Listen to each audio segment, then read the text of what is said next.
एक श्लोक है, वहां पर पता चलेगा हमको कैसे। तो पूरा कृष्ण कथा है।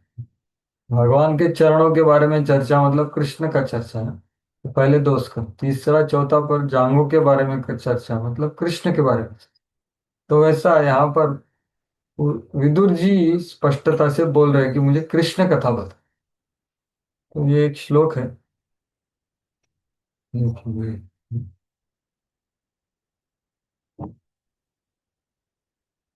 यच्चान, तो ये श्लोक है, छठवां श्लोक आज की चर्चा में। यच्चान्यदपि कृष्णस्य भवान् भगवतो प्रभु शवः सुशवसः पुण्यम पूर्वदेह कथाश्रयम्। तो यहाँ पर क्या बोला गया है कि हे मैत्रेय मुनि, कृपया मुझे कृष्ण कथा के बारे में आप बताओ। आप बहुत शक्तिशाली है और मेरे को कृष्ण कथा सुनाओ। आप बहुत अच्छी तरह से सुना रहे हैं और सुनाओ, लेकिन अब भी मैं क्या सुनना चाहता हूँ। शवः सुश्रवसः, सुश्रवसः मतलब जिन, जो सुनने में अत्यंत मधुर लगे, तो वो कृष्ण कथा है। लेकिन पूर्व देह कथाश्रय मतलब उनके अवतार जो पृथु महाराज के रूप में आए थे, कृष्ण अवतार, कृष्णा के पहले, एक तरह से ये दिन में देखा जाए तो पूर्व देह कथाश्रय। तो कृपया उसका वर्णन कीजिए। और मैं बहुत श्रद्धालु हूँ, आप मेरे गुरु है, तो कृपया ये बताइए। तो ये है, भगवान श्री कृष्ण अवतारी है, जिसका अर्थ है समस्त अवतार उद्भूत हो। तो ये समस्त अवतारों की कथा, ये कृष्ण का ही गुणगान करने वाली है। जैसे परिभाषा सूत्र में कहा गया, क्या है परिभाषा सूत्र का एक दूसरा, ये क्या है कि चक्रवर्ती सम्राट।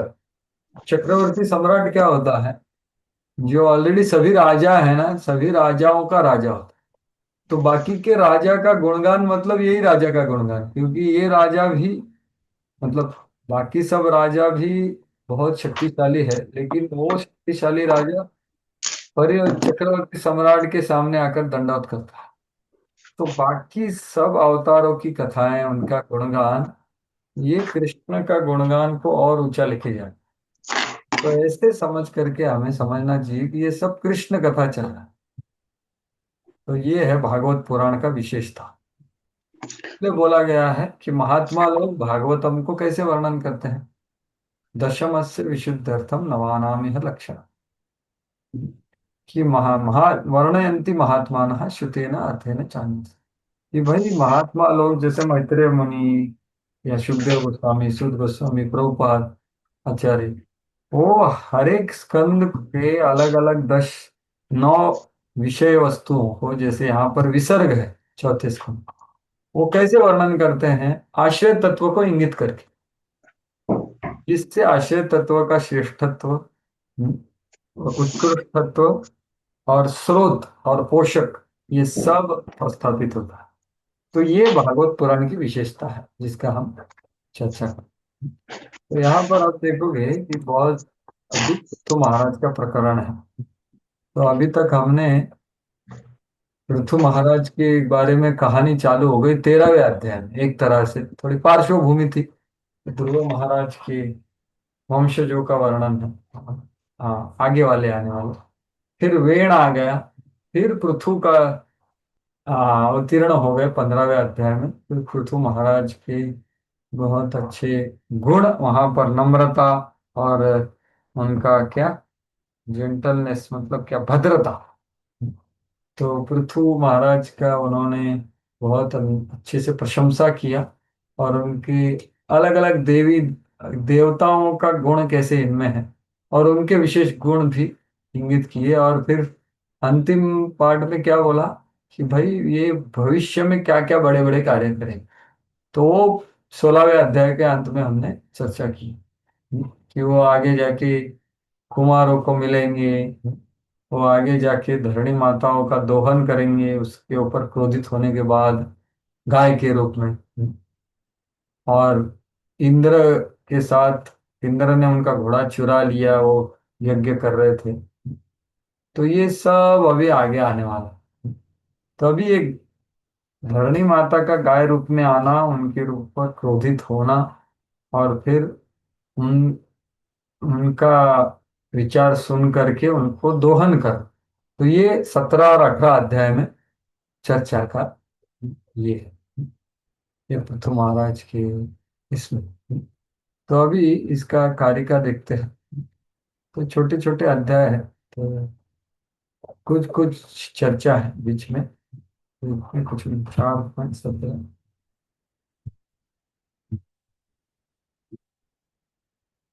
तो ये अध्याय में प्राय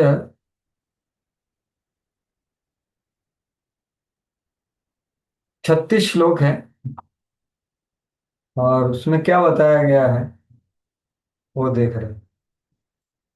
पृथुः सप्तदशी लोकैः क्षुधातैरन्नमर्थितः धरां ग्रस्तसमस्तानां निघ्नन् भित्त्या तया स्तुतः। कि भाई 17वें अध्याय में उनके प्रजा का क्षुधा मतलब भूख, हाँ, और उनका इच्छा था, तय ही अन्नम अर्थिता। वो उनके पास आए थे, भाई हमको हमारा पेट सूख रहे हैं, हमें अन्न दीजिए, आप पालक हो। ऐसे आने के बाद पृथु महाराज ने लंबा विचार करके धरणी माता को समझा कि वो कारण है, वो कुछ दे नहीं रही। तो धरा ने सबको ग्रस्त किया है, इसलिए उसको मारने के लिए बाण और धनुष्य लेकर के उसके पीछे चलती है, तो वो बहुत भयभीत हो जाती है और फिर शरणागत होकर उनकी स्तुति करती है। तो ये ही इसमें अध्याय है इसमें है।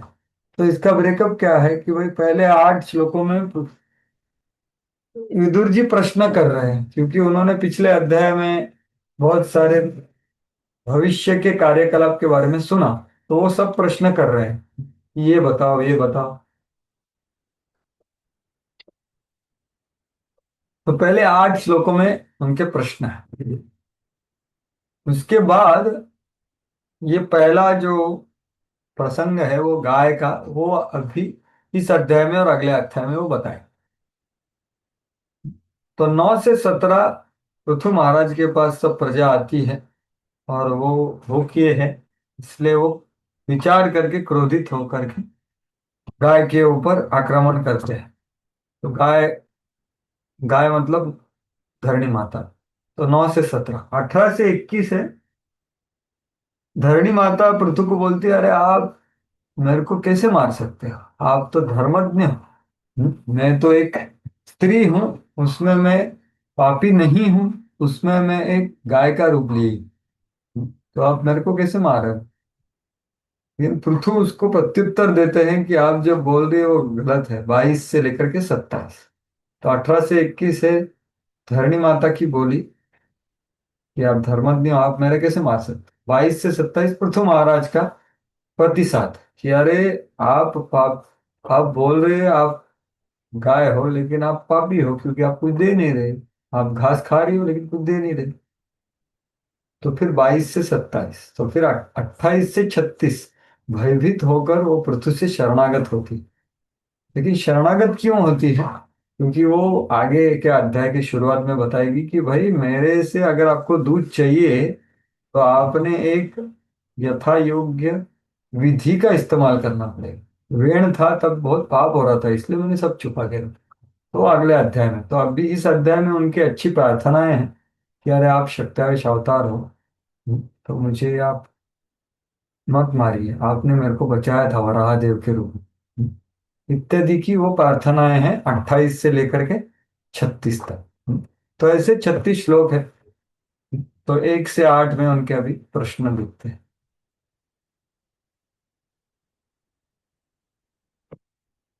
17 महाराज पृथु का पृथ्वी पर कुपित होना। मैत्रेय उवाच एवं स भगवान् वैन्यः ख्यापयतो गुणकर्मभिः छन्दयामास तान् कामैः प्रतिपूज्याभिनन्द्य च। पढ़िए भाषांतर।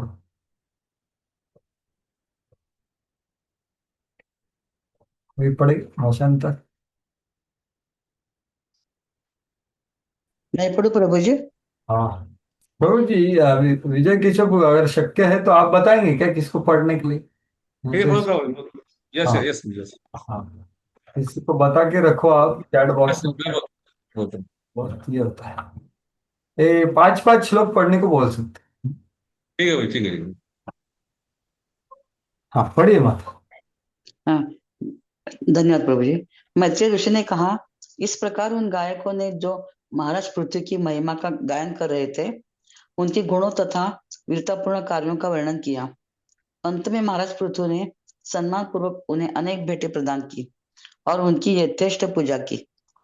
हरे हाँ कृष्ण। तो देखिए, पिछला पूरा अध्याय और उसके पहले वाला भी अध्याय में थोड़े से शब्द जहाँ पर उनका अभिषेक हुआ, उनको बहुत अच्छी भेंटें दी गई देवी देवताओं द्वारा, फूलों का वर्षाव हुआ, फिर बहुत बड़ा प्रशंसा हुआ, महिमा का गायन हुआ। ये सब होने के बाद अभी भगवान उनसे आदान प्रदान कर, तो ये आदान प्रदान है, प्रतिपूज्य अभिनंदे च। तो ये सब अभी श्रवण करके, ग्रहण करके, आदर पूर्वक और बहुत सुंदर सीख दे करके कि भाई किसमें प्रशंसा सुननी चाहिए, क्यों सुननी चाहिए, इत्यादि, अभी वो उनसे आदान प्रदान कर रहे। हे वैन्य, वैन्य मतलब वेण के बेटा, जिसके गुण कर्म बहुत ही यश प्रशंसित है। तो ऐसे प्रशंसित हुए हुए पृथु महाराज ने उनके सभी इच्छाओं को पूरा किया। प्रति पूज्य का अर्थ है उन्होंने उनका आदर सम्मान किया, उनका पूजन किया, उनको भेंट दिया, उनकी यथेष्ट पूजा। यथेष्ट मतलब उनकी इच्छा की पूजा की, मतलब उनकी इच्छाएं पूरी की। तो ये प्रति पूज्य, ये बहुत महत्वपूर्ण चीज है, ये आदान प्रदान होता है। तो इसमें ही जीव को, भगवान को, ये आदान प्रदान में ही आनंद है। तो आप देखेंगे कि ऐसा श्लोक, प्रतिपूज्य इति समृष्ट संप्रश्नो विप्राणाम रोपहर्षणि प्रतिपूज्य वचस्तेषाम प्रवक्तुम उपचक्रमि। तो पहले शौनक आदि ऋषियों ने जब 6 प्रश्न किए थे, तो वो प्रश्न सुनकर के बहुत ही आनंद हो गया है इसको सूत गोस्वामी। तो उन्होंने उनका प्रशंसा किया बहुत ही परम आदर से, कि भाई वरीयानेशते प्रश्न कृत इत्यादि, बहुत अच्छे प्रश्न किए आप, क्योंकि ये प्रश्न से सभी का हित होगा। तो ये प्रतिपूजन, ये आदान प्रदान का एक ये हिस्सा है। तो देखिए, आज भी स्नान यात्रा है, भगवान का कितना पूजन होता है, अभिषेक होता है, लेकिन भगवान कैसे आदान प्रदान करते हैं? सभी अभिषेक, सभी महाप्रसाद, सभी ग्रहण करके, सभी भगवान भक्तों को प्रसाद करके बांट देते, तो फिर सब भक्त ग्रहण करते। तो ये आदान प्रदान हो, तो प्रतिपूज्य वही यहाँ पर पृथु महाराज किए। उसके बाद क्या है, ब्राह्म, और वो कैसे यथायथ किए, कोई अगला पिछला श्लोक क्या है कि उन्होंने यथेष्ट किया, तो कैसे यथायथ किया वो बताया। ब्राह्मण प्रमुखान वर्णान भृत्यामात्या पुरोधसः पौरांजन पदान श्रेणी प्रकृति समपूजय। हाँ पढ़ी। इस प्रकार राजा पृथु ने ब्राह्मण तथा अन्य जातियों के समस्त नायकों, अपने नौकरों, मंत्रियों, पुरोहितों, नागरिकों, सामान्य देशवासियों और अन्य जाति के लोगों, प्रशंसकों तथा अन्य को प्रसन्न किया और उनका सभी प्रकार से सम्मान किया। इस प्रकार वे सभी अत्यंत प्रसन्न हो गए। हाँ तो उनको अलग अलग देखो, हर एक को यथायथ उन्होंने किया, ब्राह्मण से लेकर के सभी 4 वर्ण, फिर विभिन्न श्रेणी, जैसे तेली और पान बेचने वाले, ऐसा वर्णन है। श्रेणी मतलब विभिन्न जातियों, अन्य जातियों के लोग, फिर प्रशंसक इत्यादि सबको सम्यक रूपेण पूजन किया, और उससे वो सब खुश हो गए। तो और आशीर्वाद भी दिए, ऐसा बोला है। तो तो उसका भाव क्या है, अगर मैं आपका संरक्षण करूंगा तो मैं आपकी सेवा करूँ, ऐसा वो बोल रहा है। अभी विदुर जी प्रश्न कर रहे हैं ये प्रशंसा होने के बाद। विदुर्वाच कस्मात् दधार गो रूपम धरित्री बहुरूपिणी यादुदोह पृथुस्तत्र को वत्सो दोहनम च किम। विदुर ने मैत्री ऋषि से पूछा, हे ब्राह्मण, जब धरती माता अनेक रूप धारण कर सकती है तो फिर उसने गाय का ही रूप क्यों ग्रहण किया? और जब राजा राजा पृथु ने उसको दुआ तो कौन बछड़ा बना और दुहने का पात्र क्या था? हाँ, तो ये प्रश्न है।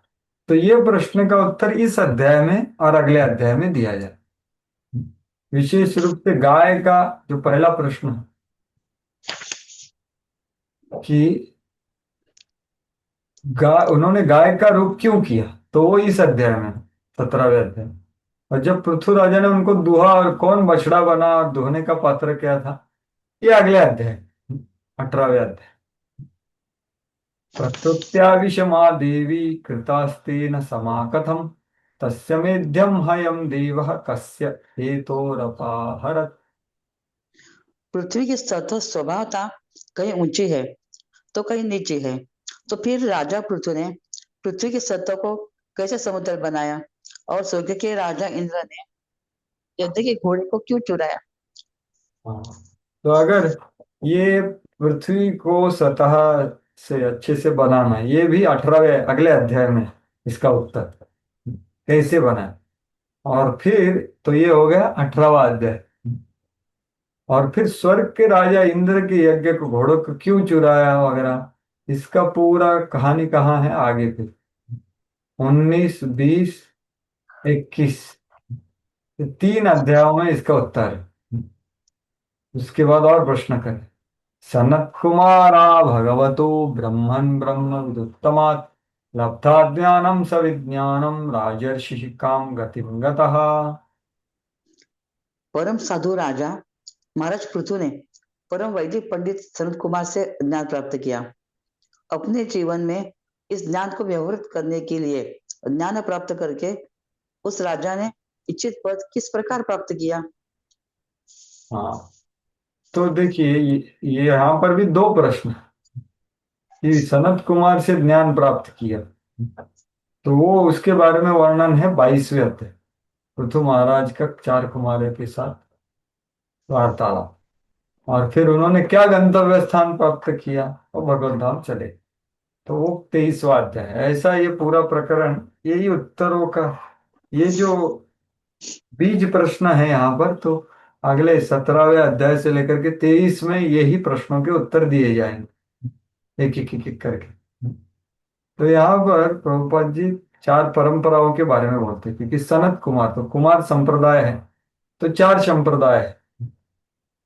तो ब्रह्मा, श्री संप्रदाय, ब्रह्म संप्रदाय और रुद्र संप्रदाय और कुमार कुमार। संप्रदाय। तो ये 4 कुमार संप्रदाय, तो प्रभुपाद जी यहाँ पर ये एक ही श्लोक का अर्थ बता रहे हैं कि भाई संप्रदाय विहीनाय मंत्रास्थे निष्फला मता, कि भाई संप्रदाय विहीन मंत्र ग्रहण नहीं करना चाहिए। जैसे क्योंकि कलयुग में बहुत सारे तथाकथित ढोंगी गुरु है, वो कुछ भी मंत्र देते हैं, तो उससे हमें सतर्क रहना चाहिए। अतौ कलौ भविष्यन्ति चत्वारः संप्रदाय श्री ब्रह्म रुद्र सनका वैष्णवा क्षिति पावन। तो ये पद्म पुराण का श्लोक का ही पूरा वर्णन करना, तो आदमी ने इसमें से ही गुरु ग्रहण करना चाहिए, जैसे पृथु महाराज हमें सिखा रहे। लेकिन आजकल का परिवेश बहुत ही ये है, स्पष्ट नहीं है लोगों को किसका क्या करना चाहिए। दीक्षा लेने के बाद भी लोगों को समझ में नहीं आ रहा है कि क्या करना चाहिए। कभी कभी लोग बाहर भी जा रहे हैं, वो जान नहीं पा रहे कि प्रभुपाद जी और उनके अनुयायी हमें क्या दे रहे हैं।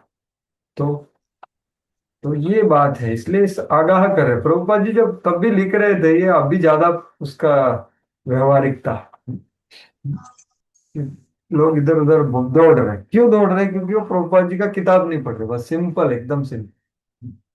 प्रभुपाद जी ने अपना रात ना सो करके इतनी किताबें लिखी। तो अगर उसका अध्ययन करेंगे तो हमें पता चलेगा कि प्रभुपाद जी क्या दे रहे हैं। नहीं तो क्या करेंगे, इधर उधर घूमे ये करेंगे। तो वही प्रभुपाद जी यहाँ पर बोल रहे हैं कि इस तथाकथित संप्रदाय धूर्त जन वैदिक विधानों का पालन भी नहीं करते, पाप कर्म करते हैं, फिर क्यों लोगों को मंत्र दे रहे हैं और उनको दिग्भ्रमित कर। लेकिन बुद्धिमान जो जानते हैं कि यह मंत्र फलित नहीं होता,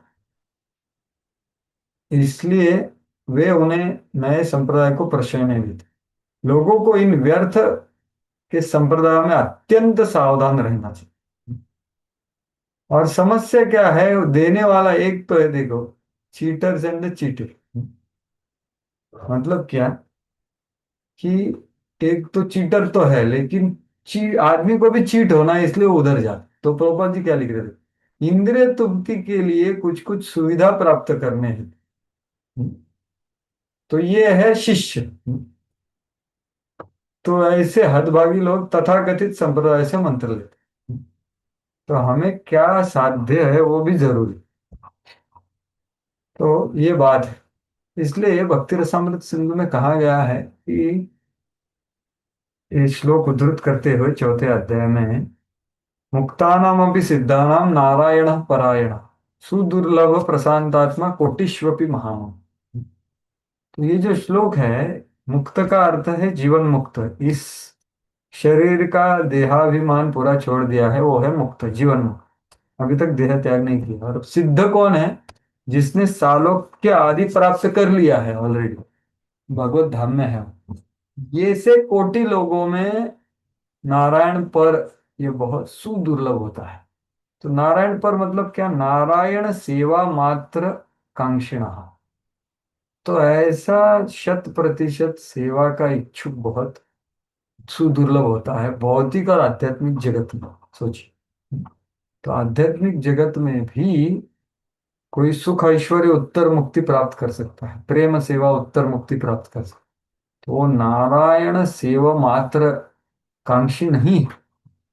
लेकिन हमें क्या प्राप्त हुआ है, प्रभुपाद जी जैसे ये प्रेमैक सेव जुषा लोग, ये ना ही ये दोनों में से है।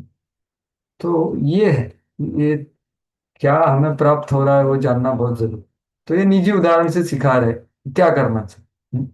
तो एक तो गुरु ग्रहण कैसा करना चाहिए, और ग्रहण करने के बाद उसको कैसे समझना चाहिए कि ये क्या है, और उसमें ही आगे बढ़ना चाहिए, ना कि इधर उधर ध्यान देना चाहिए।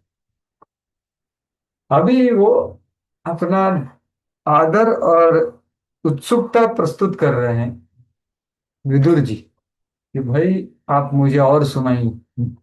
यच्चान्यदपि कृष्णस्य भवान् भगवती भगवतः प्रभो शवः शुश्यव सह पुण्यं पूर्वदेह कथाश्रयं भक्ताय मेऽनुरक्ताय तव चाध्योक्षजस्य च वक्तुमर्हसि यो तुह्यै कल्याणी माता अन्यरूपे जी। धामि माम्।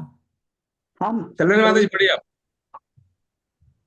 कल्याणी माता जी। हाँ हाँ पढ़ती हूँ। पढ़िए। पृथु महाराज भगवान कृष्ण की शक्तियों के शक्त्यावेश अवतार थे। फलतः उनके कार्यों से संबंधित कोई भी कथा सुनने में सुहावनी लगती है और कल्याणकर होती है।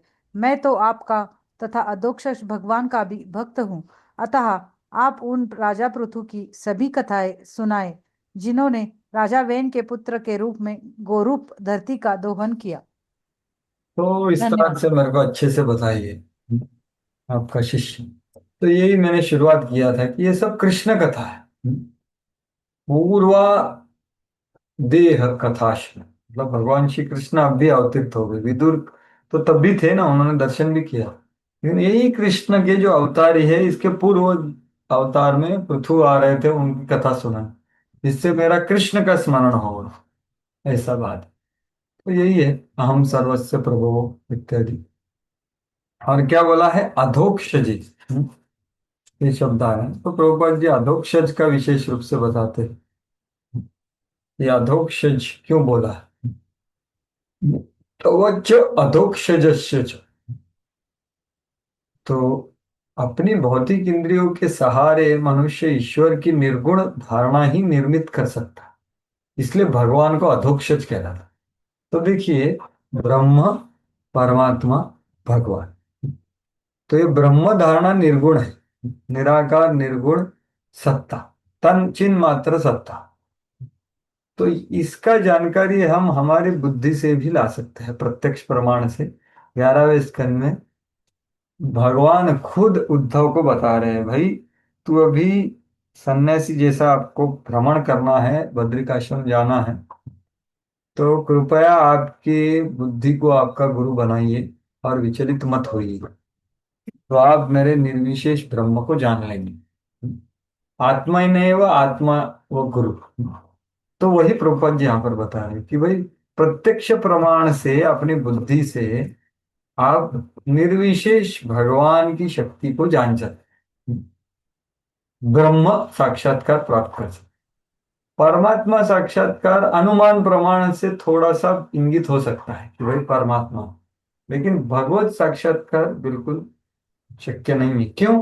क्योंकि उनमें अचिंत्य शक्ति होती है, वो हमारे प्रत्यक्ष प्रमाण के परे होती है। यही यहाँ पर बोला जा रहा है, भौतिक इंद्रियों के बोध से परे। तो इसलिए शब्द प्रमाण अनिवार्य है, और वो भी शब्द प्रमाण सही परंपरा। नहीं तो कृष्ण, ये अवतारी भगवान का समझ बहुत ही मुश्किल है। सूत, वो अभी उत्तर देना चालू कर रहे, तो ये संधि श्लोक है। सूत गोस्वामी बोल, सूत उवाच चोदितो विदुरेणैवं वासुदेव कथां प्रति प्रशस्य तं प्रीतमना मैत्रेयः प्रत्यभाषत। सूत गोस्वामी ने कहा कि जब विदुर को भगवान कृष्ण के विविध अवतारों के कार्यकलापों को सुनने की प्रेरणा प्राप्त हुई, तो मैत्रेय ने विदुर की प्रशंसा की, क्योंकि वे स्वयं उनसे प्रोत्साहित और अत्यधिक प्रसन्न थे। तब मैत्रेय ने इस प्रकार कहा। हाँ, तो ये संधि श्लोक क्यों बोला जा रहा है? क्योंकि मैत्रेय मुनि बहुत खुश हो गए ये प्रश्न सुनकर। क्यों? क्योंकि ये कृष्ण कथा है, वासुदेव कथा। हालांकि पृथु की कथा है, लेकिन पृथु की कथा मतलब कृष्ण कथा, तो वक्ता भी वैसा ही चिंतन करे कृष्ण का। क्योंकि अभी अभी वो कृष्ण से मिलके आए हैं, अभी अभी उद्धव और कृष्ण का बहुत ही प्रेममय वार्तालाप उन्होंने देखा है, और भाव विभोर हो गए वो देख करके। तो इसलिए वो भी कृष्ण भावना भावित है। हालांकि चर्चा कर रहे पृथु महाराज, इसलिए वो बहुत खुश हो गए, क्योंकि उन्होंने उनको प्रेरणा दी कृष्ण कथा करने की पृथु कथा के द्वारा।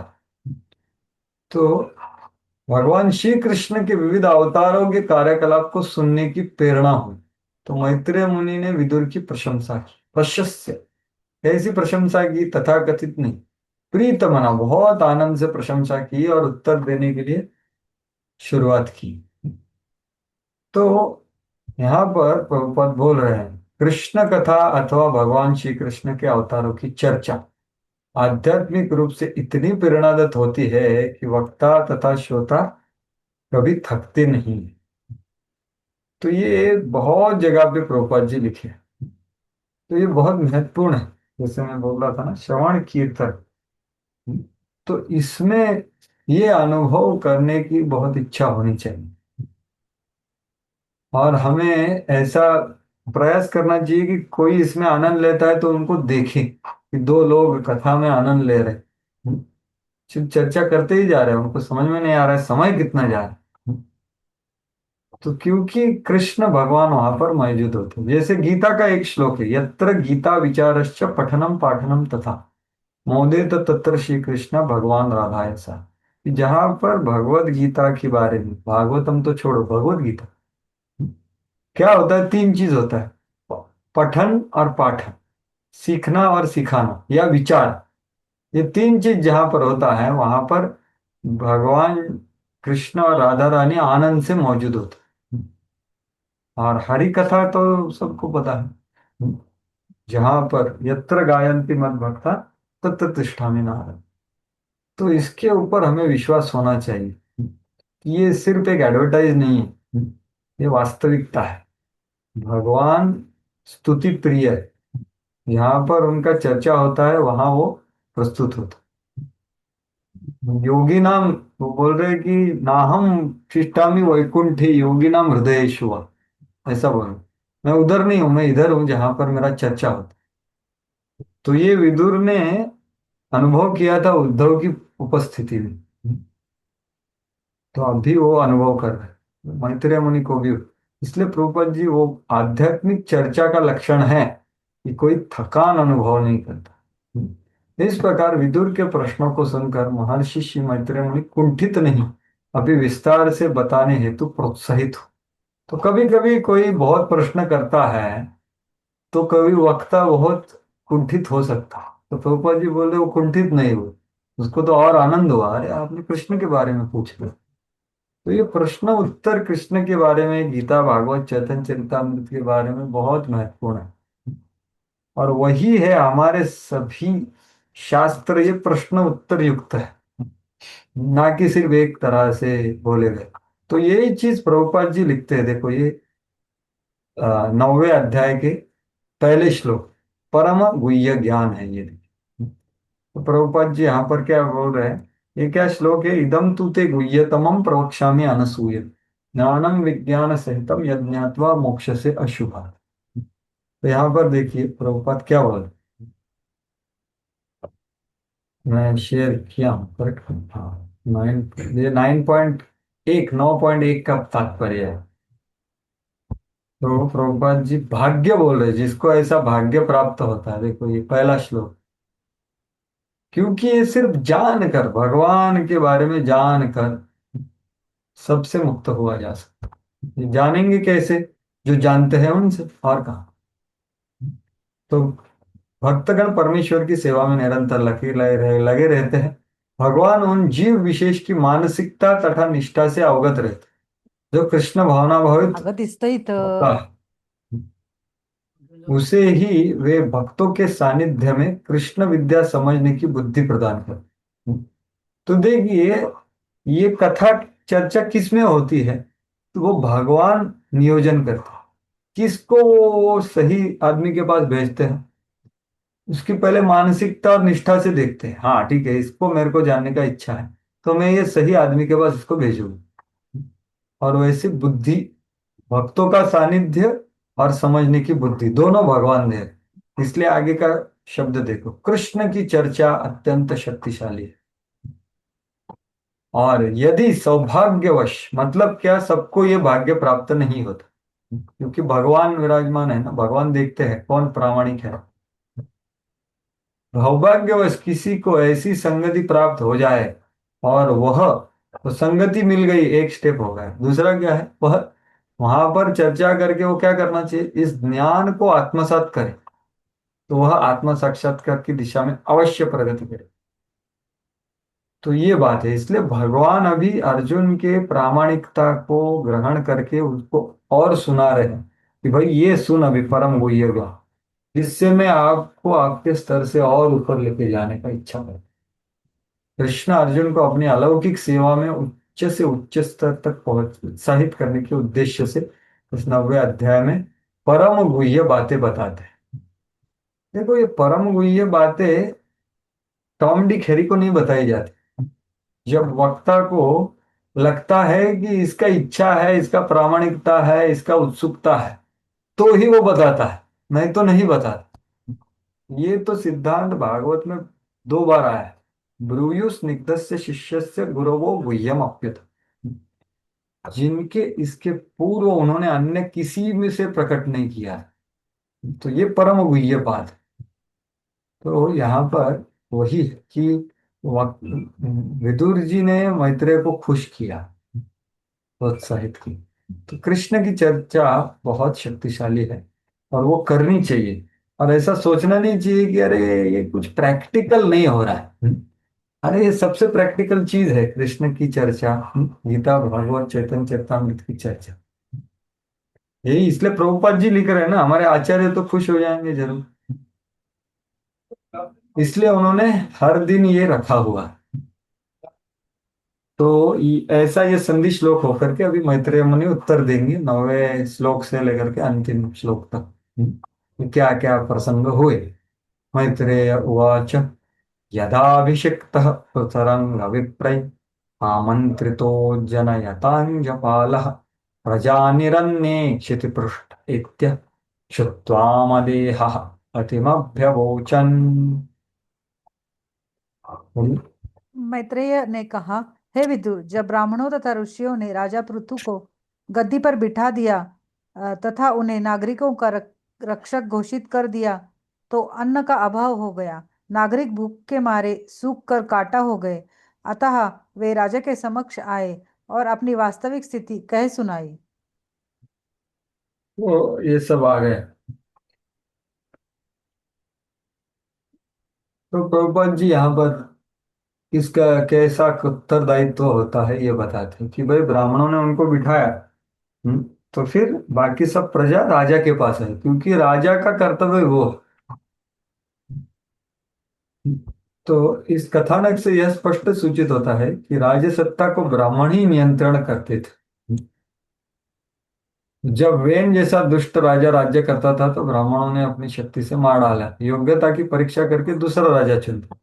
दूसरे शब्दों में ब्राह्मण बुद्धिमान या ऋषि राज्य सत्ता पर नियंत्रण रखते।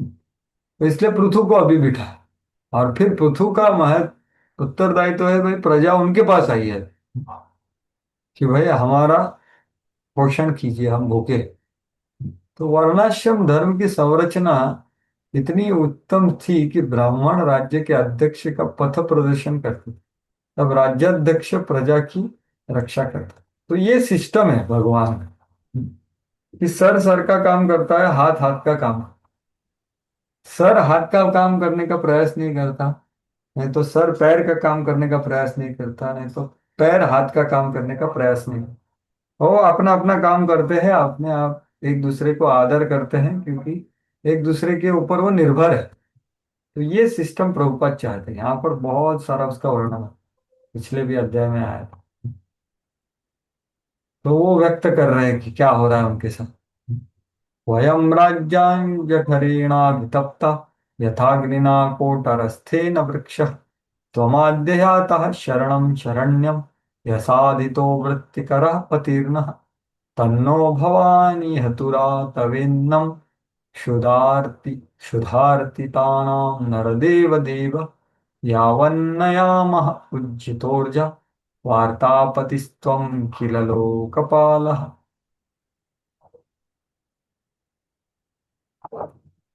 हे राजन, जिस प्रकार वृक्ष के कोटर में लगी आग वृक्ष को धीरे धीरे सुखा देती है, उसी प्रकार हम जठर अग्नि भूख से सूख रहे हैं।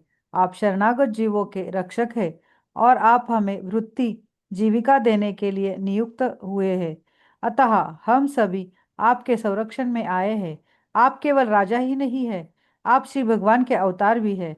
आप राजाओं के राजा हैं। आप हमें सभी प्रकार की जीविकाएं प्रदान कर सकते हैं, क्योंकि आप हमारी जीविका के स्वामी हैं। अतः हे राजराजेश्वर, उचित अन्न वितरण द्वारा हमारी भूख को शांत करने की व्यवस्था कीजिए। आप हमारी रक्षा करें, जिससे हम अन्न के अभाव से मरे नहीं। धन्यवाद प्रभु जी। तो यहाँ पर राजा का कर्तव्य क्या है कि भाई सभी लोग को व्यवसाय प्राप्त है और सभी लोग उनके अपने अपने कार्य में रत है। ये दोनों चीज है उसका, पूरी तरह से काम में लगा हो, ना कि आधी तरह से लगाए तो फिर वो कुछ पाप कार्य करेगा, उसके पास ज्यादा धन होगा नहीं। उचित व्यवसाय और समुचित कार्य, ये दोनों राज्य, तो वही वर्णाश्रम सिस्टम, वही वही प्रभुपाद जी हाँ बोल रहे। जिस प्रकार ब्राह्मणों का कर्तव्य योग्य राजा चुने, उस प्रकार राजा का कर्तव्य है वो बाकी के जो लोग हैं वो अपने अपने व्यवसाय में रत है, ये कार्य उसका है राजा का। कि ब्राह्मण को ब्राह्मण का कार्य रत है क्या, क्षत्रिय बाकी क्षत्रिय लोग, बाकी वैश्य लोग। तो यहाँ पर इंगित किया गया है कि यद्यपि लोगों को अपना कर्तव्य निभाने की अनुमति थी, किंतु वे भी बेरोजगार थे।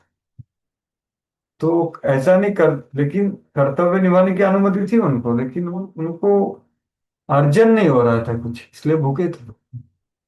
तो प्रभुपाद जी वही बोलते हैं अन्यत्र कि ये जो अनएम्प्लॉयमेंट है ये सब मूर्खता का कारण है, क्योंकि वर्णाश्रम फॉलो नहीं कर रहे। इतने अच्छे शिक्षण ले करके भी लोग क्या है, अनएम्प्लॉयड है। तो ये सब मिसमैनेजमेंट है, क्योंकि ये सिस्टम नहीं लगा है, इसलिए इतना सारा पाप कार्य वगैरह हो रहा है। श्री मैत्रेय उवाच तथो प्रजानां करुणं विशम्य परिदेवितं दीर्घं दध्यौ कुरुश्रेष्ठ निमित्तं सोन्वपद्यत। अभी यार कौन पढ़ रहा है?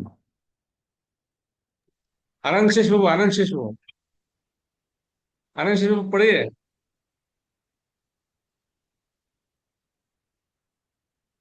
हाँ। नूतन माधवी माता जी, वीडियो चालू करके बंद कर लीजिए। ठीक है, अवतार ले रहा माता जी, अवतार ले रहा माता जी।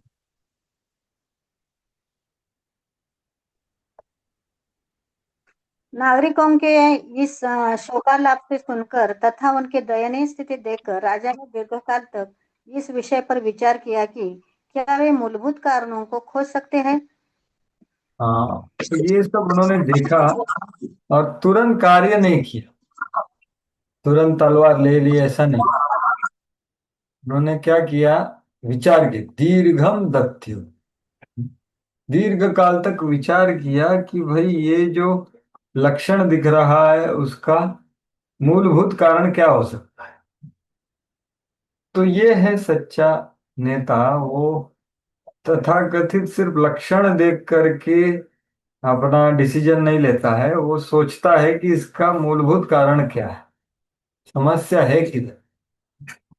तो उसके लिए वो सोचता है, दीर्घम दध्यो, विचार किए। या राजा है तो मंत्री के साथ चर्चा भी कर सकता है, ये क्या हो रहा है, या हेर को भेज करके देख सकता है कि क्या हुआ है, वास्तविकता से हुआ क्या है, बोला क्या जा।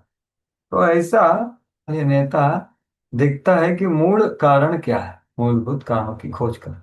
और फिर उन्होंने खोज कर ली, और फिर क्या हुआ आगे, उन्होंने निर्णय शास्त्र ये कर दिया कि भाई ये धरणी माता कुछ दे नहीं रही, ये लोगों के पास उनका व्यवसाय भी है, इन धरणी माता नहीं दे रही, तो मैं अभी क्रोधित हो जाऊंगा। तो ये जो क्रोध है, ये उचित क्रोध है। उचित क्रोध मतलब क्या, कि जो विचार युक्त एक क्रोध को हमने एक टूल बॉक्स तरह यूज कर रहे हैं, ना कि क्रोध हमें इस्तेमाल कर रहा है, हम क्रोध को इस्तेमाल कर रहे हैं। ऐसे पृथु महाराज क्रोध को इस्तेमाल कर इति व्यवसितो बुद्ध्या प्रगृहीत शरासन संददे विशिखम भूमे क्रुद्ध स्त्री पुरहाय था। ऐसा निश्चय करके राजा ने अपना धनुष्य बाण उठाया और उन्हें पृथ्वी की ओर उसी प्रकार लक्षित किया जिस प्रकार शिव क्रोध से सारे जगत का विनाश कर देते हैं। हाँ, तो ये तांडव करते हैं ना अंतिम इसमें संकर्षण के साथ शिव जी, तब भी जैसे क्रोधित हो गए, मतलब बहुत ज्यादा क्रोध, वैसे ये क्रोध हो गए। और सिर्फ क्रोधित नहीं हुए, धनुष्य बाण उठा हुआ रथ पर बैठे और पृथ्वी की ओर लक्षित किया। यह पृथ्वी आप क्या कर रहे थे। नागरिकों को दोष न था, क्योंकि वो अपना कार्य करने में आलसी नहीं थे। तो वो देखा उन्होंने कि ये नागरिक आलसी है, क्या प्रॉब्लम किधर है। नागरिक तो आलसी नहीं है, लेकिन पृथ्वी पर्याप्त अन्न नहीं दे रही। तो फिर इसलिए उन्होंने वहां पर ये किया। तो यहाँ पर गोपाल जी अगला सिद्धांत भी बता देते हैं, जो आगे पृथ्वी बोलती है अगले अध्याय। इससे सूचित होता है कि यदि उचित व्यवस्था हो जाए तो पृथ्वी प्रचुर उत्पादन कर सकती है। तो ये तो युधिष्ठिर महाराज के वक्त हो रहा था। कामम क्या, धरणी माता इतना खुश थी कि सब सब कुछ सबकी इच्छाएं पूरी कर रही थी। और गैयों के थन से दूध बहुत गिरता था, और उससे मानो ये हो जाता, हम्म, कीचड़ हो जाता। तो पृथ्वी प्रचुर दे सकती, किंतु कभी कभी विभिन्न कारणों से पृथ्वी अन्न उत्पादन करने से इनकार करती। तो आजकल की भाषा में हम बोल सकते हैं कि पृथ्वी अन्न देने के लिए इनकार नहीं कर रही है, लेकिन उसका शोषण हो रहा है तो वे ऐसी अन्न दे रही है कि उससे कैंसर हो रहा है। तो अन्न से पोषण मिलना चाहिए, लेकिन क्या हो रहा है, अन्न से लोगों को रोग हो रहा है, जो रोग उल्टा नहीं किया जा सकता। ये क्यों हो रहा है? ये तथाकथित हरित क्रांति बोलते हैं उसकी वजह से। क्या फर्टिलाइजर, क्या केमिकल वगैरह ये सब डाल के। तो हमें लगता है अरे हमने दिमाग लगा के पृथ्वी से जहां पर 10 तांदुल मिलने वाले थे वहां पर 200 मिल रहे हैं, तो हम हमारा दिमाग लगाए, लेकिन वो 200 तांदुल में कैंसर है। तो ये पृथ्वी दे रही, क्योंकि क्या है, विधि का इस्तेमाल नहीं कर रहे सही, शोषण कर रहे पृथ्वी। तो यह सिद्धांत है कि जनसंख्या में वृद्धि के कारण अन्न की कमी हो रही है, ये संतोषजनक नहीं। ये तो बहुत जगह पे property, population explosion is a myth. Population का नंबर से ज्यादा पॉपुलेशन कितना धर्म में लगा है ये जरूरी। प्रभुपाद बोलते हैं सब धर्म में लगेंगे तो कितने भी लोगों को पृथ्वी खिला सकते। तो अभी क्या हो रहा है कि वेण ने इतने पाप किए थे इसलिए पृथ्वी नहीं दे रही थी। तो वही कारण अभी प्रभुपाद इंगित करते हैं। ऐसे अन्य कारण हैं जिनसे पृथ्वी प्रचुर उत्पादन कर सकती है या उनसे बंद कर सकती है। तो ये है। तो ये पूरा बहुत बड़ा विज्ञान है, इकोलॉजी। तो ये इकोलॉजी अपने आप से पहले से चलती थी जब वैदिक पद्धतियां का इस्तेमाल होता। तो अभी समस्या क्या है कि इको की वजह से इकोलॉजी पूरी चली गई, क्योंकि भगवान को निकाल दिया वैज्ञानिकों ने। हाँ, क्षेत्र क्या, जो सभी लोगों ने। तो वही समस्या है। प्रवेपमाना धरणी निशाम्योदायुधम च तम गौ सत्यपता द्रवीता मृगीय मृगयद्रुता। पृथ्वी ने देखा कि राजा पृथु उसे मारने हेतु धनुष बाण धारण कर रहे हैं, तो वह भय के मारे कांपने लगी। उसके बाद वह उसी प्रकार भागी जिस प्रकार शिकारी द्वारा पीछा किए जाने पर हिरनी तेजस्वी भागती है। राजा के भय से पृथ्वी ने गाय का रूप धारण कर लिया और भागने लगी। हाँ, तो ये उत्तर है इधर कि वे राजा के भय से उन्होंने, तो पृथ्वी मतलब गाय, मतलब क्या, गाय को कोई धार्मिक आदमी, सभ्य आदमी नहीं मार, तो मेरे को कृपा करके वो नहीं मारेंगे, क्योंकि उन्होंने क्रोध देखा था इसलिए गाय का रूप धारण किया। तो ये एक उत्तर हो। तो जैसे माता की कोख से बालक तथा बालिकाएं उत्पन्न होती, उसी प्रकार धरती की कुक्षी से 84 लक्ष योनि करती है। तो फिर माता भी अनंत रूप धारण कर सकती है, अगर वो बना सकती है तो धारण क्यों नहीं कर सकती? इस बार पृथु के क्रोध से बचने के हेतु पृथ्वी ने गाय का रूप धारण किया। क्योंकि गाय अवध्य होती है, अतः पृथ्वी ने ठीक समझा कि पृथु के तीरों से बचने का हेतु गाय का रूप धारण किया। तो अभी वो भाग रही है आगे पीछे, पूरा उसका ही वर्णन है।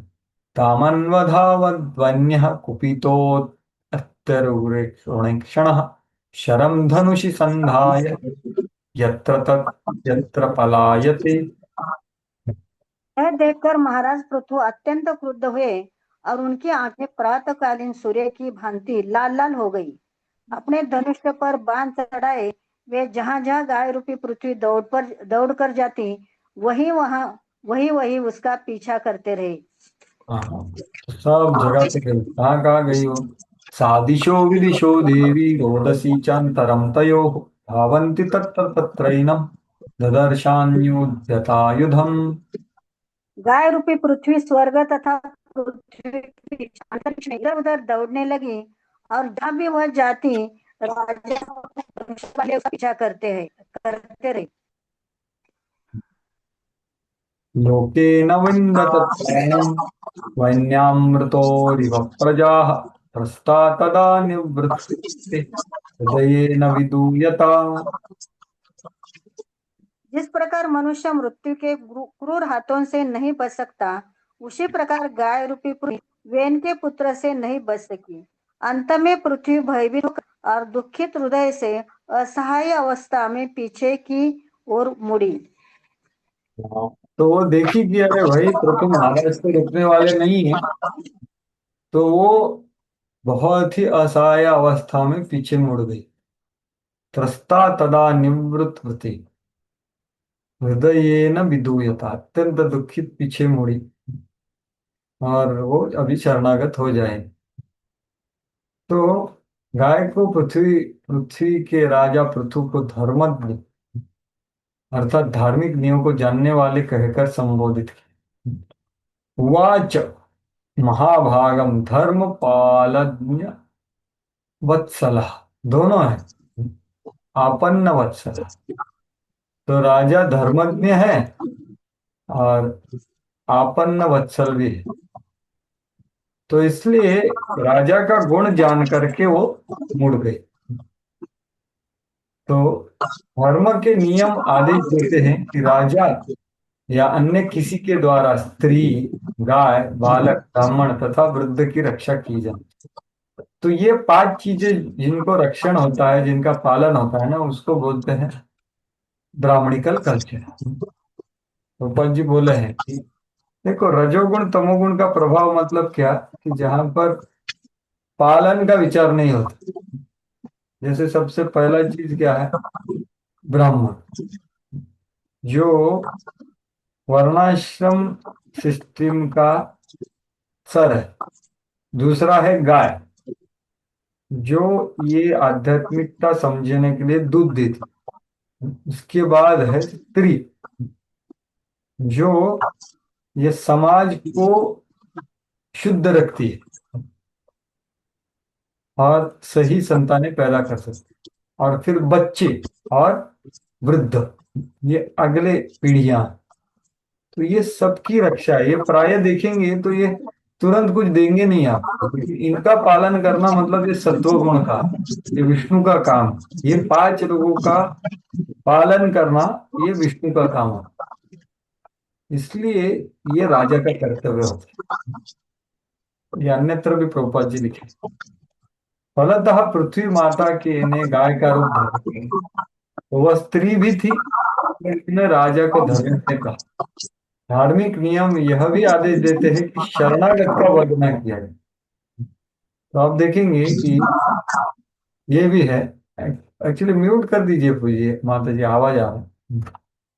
शरणागत का वध, तो कली ने भी शरणागत हो गए, तो परीक्षित राजा ने वध नहीं किया। तो वो ये धर्मज्ञ राजा को जानती थी, इसलिए वो ऐसा किया। तो अभी वो आगे करेंगे। सत्वं जिघांससे कस्मात् इदानामः कृतकिल्बिषाम् अहन् अहनिष्यत् कथं योषां धर्मज्ञ इति यो मतः। भी वो बोल रही है बड़े। अनुनय विनय करती रही, मैं अत्यंत दीन हूँ और मैंने कोई पाप कर्म नहीं किया, तो फिर आप मुझे क्यों मारना चाहते हैं? आप धर्म के नियमों को जानने वाले हैं, तो फिर आप क्यों मुझसे द्वेष रख रहे हैं और क्यों एक स्त्री को मारने हेतु इस प्रकार उद्यत है? हाँ, तो आप दो यहाँ पर दो उनके ये विचार। वो क्या बोल रहे हैं कि मैंने कुछ पाप नहीं किया और मैं दीन हूं, तो आप ऐसे पाप रहित दीन आदमी को कैसे मार सकते? आप तो धर्मज्ञ हो। और दूसरा चीज है कि आप स्त्री को कैसे मार सकते? तो ये दोनों चीज वो कह रही है, वही गोपाल जी तात्पर्य में लिख रहे हैं। और आगे बोल रही हो, और कारण बोल रहे हैं, आप कैसे मुझे मार सकते? प्रहरन्ति न वै स्त्रीषु कृतागः स्वपि जन्तवः किमुत त्वद्विधा राजन् करुणादीन वत्सलाः। यदि स्त्री को भी पाप करे तो मनुष्य को उस पर हाथ नहीं उठाना चाहिए। हे राजन, आप तो इतने दयालु है कि आपके विषय में क्या कहा जाए। आप रक्षक है और दीन वत्सल है। थैंक यू प्रभु जी। हरे कृष्ण। उसमें भी स्त्री, देखो ये 5 तरह के जो लोग हैं ना, वो कुछ समस्या करते हैं ना, तो उनको भी तुरंत मारना नहीं चाहिए। उसमें स्त्री आती है ना, वो पाप कर्म भी करे तो भी आपने उसको मारना नहीं चाहिए। तो परसों ही हमने देखा ना कि धरणी माता का जो गुण है वो पृथु महाराज में है। तो कोई प्रजा उनके आकर सर के ऊपर भी पैर रख दे तो वो उसको मानना नहीं चाहिए। वही यहाँ पर बोल रही है। आगे और कुछ कारण दे रही है। माँ विपाट्या जराम नावम यत्र विश्वम प्रतिष्ठितम आत्मानं च प्रजाक्षीमाः कथम भसि धास्यसि। कृष्ण नाम प्रभु पढ़िए ना आप, कृष्ण नाम प्रभु। ओके प्रभु। गौरव पृथ्वी ने आगे कहा, हे राजन, मैं एक सुदृढ़ नाव के तुल्य हूँ और समस्त संसार की सारी सामग्री मुझ पर टिकी टिकी है। यदि आप मुझे छिन्न कर देंगे तो फिर आप अपने को तथा अपनी प्रजा को डूबने से किस प्रकार बचा पाएंगे। हाँ, तो अभी उनके नम्र शरणागति के शब्द बोल करके अभी वो थोड़ी और वास्तविकता बोल रही है कि आपका प्रयोजन है प्रजा का लक्षण कर, और मैं भी ना हूं, मेरे ऊपर ये सब जीव बैठे हुए, अगर मुझे मारेंगे तो सब लोग गिर जाएंगे, तो आपका प्रयोजन भी सिद्ध नहीं होगा, ऐसे वो बोल रही है। क्योंकि मैं धरणी हूं। तो प्रभुपाद यहाँ पर बोल रहे हैं पूरा ब्रह्मांड के बारे में कि कैसे एक ब्रह्मांड का जो ग्रह है पृथ्वी, वो अगर कर्बोदक सागर में गिर गया तो फिर क्या होगा। तो वैसे तो ग्रह को मत नष्ट करे, ऐसा बोल रही है। उससे राजा को कुछ प्राप्त नहीं होगा, क्योंकि मैं नाव हूं, नाव को ही आप डुबा रहे हो, किसके लिए, नाव के ऊपर बैठे हो को बचाने की, तो सभी चले जाएंगे, आपका प्रयोजन सिद्ध नहीं होगा। तो ऐसे ये सब विचार करके पृथु महाराज और क्रोधित होकर के बोल रहे हैं, अभी उसको प्रत्युत्तर दे रहे हैं कि अरे आप बोल रहे हो आप, मैं धर्मज्ञ हूं और मैं अधर्म कर रहा हूं, नहीं मैं धर्म कर रहा हूं, क्योंकि ये मेरा कर्तव्य है, प्रजा को खाना नहीं मिल रहा, तो मैं धर्म कर रहा हूं। और आप जो स्त्री है लेकिन आप तथाकथित गाय है, क्योंकि आप घास खा रही है लेकिन दूध नहीं दे रही है, तो वैसी गाय मारने योग्य है। और जैसे राम, भगवान राम पूतना को भी मारा, मतलब है, ऐसा नहीं कि मैं नहीं मार सकता, जो स्वार्थी गाय है उसको मैं मार सकता, स्त्री वगैरह। और आप बोल रहे हैं कि नाव डूब जाएगी ना, मैं मेरी योग शक्ति से सभी को पालन करूंगा, आपका जरूरत नहीं, जाओ आप। तो ऐसे वो प्रतिसाद दे रहे हैं अगले 4-5 श्लोकों में। ऋतुर्वाच वसुधे त्वां वदिष्यामि मच्छासन परां मुखीं भागं महर्षिया वृन्ति न तनोति चनो वसु। राजा पृथु ने पृथ्वी को उत्तर दिया, हे पृथ्वी, तुमने मेरी आज्ञा तथा नियमों का उल्लंघन किया है। तुमने हमारे द्वारा संपन्न यज्ञों में देवताओं के रूप में अपना अंश ग्रहण किया है, किंतु बदले में पर्याप्त अन्न नहीं उत्पन्न किया। इस कारण मैं तुम्हारा वध कर दूंगा। हाँ, तो आप बोली कि आप पापी नहीं हैं, लेकिन मैं बोल रहा हूँ आप पापी हो। क्यों? क्योंकि आप ग्रहण कर रही हो लेकिन उत्पन्न नहीं दे रही हो। तो ऐसा प्रतीत होता है कि वो जो प्रसंग है पिछले अध्यायों का, कि प्रशंसा पृथु महाराज का आविर्भाव इत्यादि, उसके बाद कुछ साल बीतने के बाद यह घटना हुई है। यहाँ पर ऑलरेडी कुछ यज्ञ वगैरह हो गए, कुछ समय तक एटलीस्ट, तो ऐसा प्रतीत होता है। तो उसने तर्क किया कि अरे मेरा वध नहीं करना चाहिए। द्रौपदी जी वही बोल रहे हैं, धर्मज्ञ होगा, धार्मिक नियमों का कैसा उल्लंघन कर सकता है, स्त्री वध का नहीं कर सकता। तो उत्तर में महाराज पुतु बोल रहे नहीं नहीं नहीं, पहली बात तो यह है कि पृथ्वी ने आदेशों का उल्लंघन किया, ये पहला अपराध है। और दूसरा क्या है, यज्ञ भाग ग्रहण करके भी आप आदान प्रदान नहीं कर रही, अन्न नहीं दे रही, तो मैं आपको मार सकता हूं। यवसम जग जगध्य अनुदिनम नैवं दौग्ध्याद संपयः तस्यामेव हि दुष्टायाम दंडो नात्र न शस्यते। यद्यपि तुम नित्य ही हरी घास चरती हो, किंतु तुम हमारे उपयोग के लिए अपने थन के दूध से भरती नहीं हो, क्योंकि तुम जानबूझकर अपराध कर रही हो। अतः तुम्हारे द्वारा गाय का रूप धारण करने के कारण तुम्हें दंड देना अनुचित नहीं कहा जा सकता। हाँ। हाँ, जी। हाँ, ये चलना। तो आप घास खा रही है, दूध नहीं दे रही, तो ये गलत है। कोई देवता के रूप में पृथ्वी अपना यज्ञ भाग ग्रहण करती थी, हरी घास खाती थी, चलती थी, मतलब यज्ञ। अर्थात वह अपने थन को दूध से पूरित नहीं कर रही थी। अन्ना नहीं देना मतलब क्या, थन को ये नहीं। अतः पृथु महाराज उसके अपराध के लिए दंड देने की धमकी ठीक थी। तम खल्वोषधि बीजानि राक्षष्टानि स्वयंभुवा न मुञ्चास आत्मरुद्धानि ममो अवज्ञाय मंदधीः। तुमने इस तरह अपनी बुद्धि गवा दी है कि तुमने इस तरह अपनी बुद्धि गवा दी है कि मेरी आज्ञा के होते हुए भी तुम जड़ी बूटियों तथा अन्नों के बीज नहीं दे रही हो, जिन्हें पूर्व काल के ब्रह्मा ने उत्पन्न किया था और जो तुम्हारे भीतर छिपे हुए हैं। तो स्वयंभू मनु वगैरह ये जब आते हैं तो उनके पास बीज होते हैं सब। जैसे सत्यव्रत मुनि ने वो मत्स्य अवतार के साथ सब ऋषि मुनि और बीज भी लिए थे जो आगे जा सकते। तो ये सब बीज आपके अंदर, वो ये सब आने चाहिए, अन्न शाक फल, लेकिन आप नहीं दे रही। अमूषां क्षुत्परितानाम् आर्तानां परिदेविता शमयिष्यामि मद्बाणैः मद् शमिष्यामि मद्बाणैर्भिन्नाय तव मेधसा।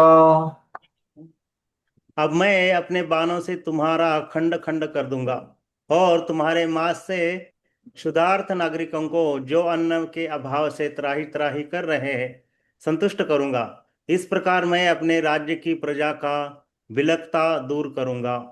हाँ, तो मैं धर्म का आचरण कर रहा हूँ, प्रजा का पालन कर रहा हूँ, तो अभी मैं आपको जो सही कार्य नहीं कर रही है आपको ही खिला दूंगा मैं लोगों को। तो प्रभुपाद जी यहाँ पर बोल रहे हैं कि आपद धर्म में गाय को भी खाया जा सकता है, लेकिन कब, जहां पर कुछ मिल नहीं रहा है। यहाँ पर हमें थोड़ा संकेत मिलता है कि सरकार इस प्रकार गोमांस खाने की व्यवस्था करे। यहाँ पर संकेत है कि विपरीत परिस्थिति में जब अन्न ना हो तो सरकार मांस खाने की अनुमति दे सकती है, किंतु जब पर्याप्त खाद्यान्न उपलब्ध है तो सरकार को चाहिए केवल जीभ के स्वाद के लिए गोमांस खाने की अनुमति ना दे। तो ये सब कट्टल खाने वगैरह ये सब सब गलत है। सरकार को जीव की तुष्टि के लिए बूचड़ खानों के बनाए रखना और वृथा ही पशुओं के वध की स्वीकृति देना उचित है। तो ये पापों की वजह से सब दुखी होते हैं। तो ये, और फिर बाद में बोल रही है कि वो ऐसे गाय का मानना है, कौन सी वाली गाय जो दूध नहीं दे रही। वैसे यदि पर्याप्त घास देने पर गाय दूध नहीं देती है और भोजन का नितांत अभाव रहे तो सूखी गाय, दूध न देने वाली गाय को भूखी जनता के पेट भरने हेतु उपयोग में लाया जा सकता। आवश्यकता का सिद्धांत ये है आपद धर्म। आवश्यकता का सिद्धांत के अनुसार पहले तो मानव समाज को अन्न तथा शाक उपजान करने का यत्न करना चाहिए, डायरेक्ट करतल खाना नहीं खोलना चाहिए। शाक यत्न करो, किंतु यदि में असफल है तो फिर मांसाहार कर सकते हैं, अन्यथा नहीं। अतः बूचड़ खानों के खोले जाने का अनुमोदन नहीं किया जा सकता। और फिर पोपट बोल रहे हैं कि बहुत सारा अन्न होता है लेकिन वो छुपा करके इन्फ्लेशन बढ़ाते हैं, यदि ये सब अनावश्यक। यदि सारी पृथ्वी में अन्न व्यवस्था, अत्र वितरण की व्यवस्था के लिए एक ही सरकार हो तो अभाव का प्रश्न ही ना उठे, बूचड़ खाने खोलने की आवश्यकता ही नहीं पड़े और अधिक जनसंख्या के झूठे सिद्धांत को प्रस्तुत करने की आवश्यकता ना रहे। भवान्योषिद्भुतः क्रीब आत्मसंभावनोधमः भूतेषु निरनुक्रोशो नृपाणां तद्वधो वदः। अनुराधा सिंह माता जी। ऐसा कोई अनुराधा सिंह माता जी। अनुराधा सिंह माता जी, आप पढ़िए। हाँ जी प्रभु जी।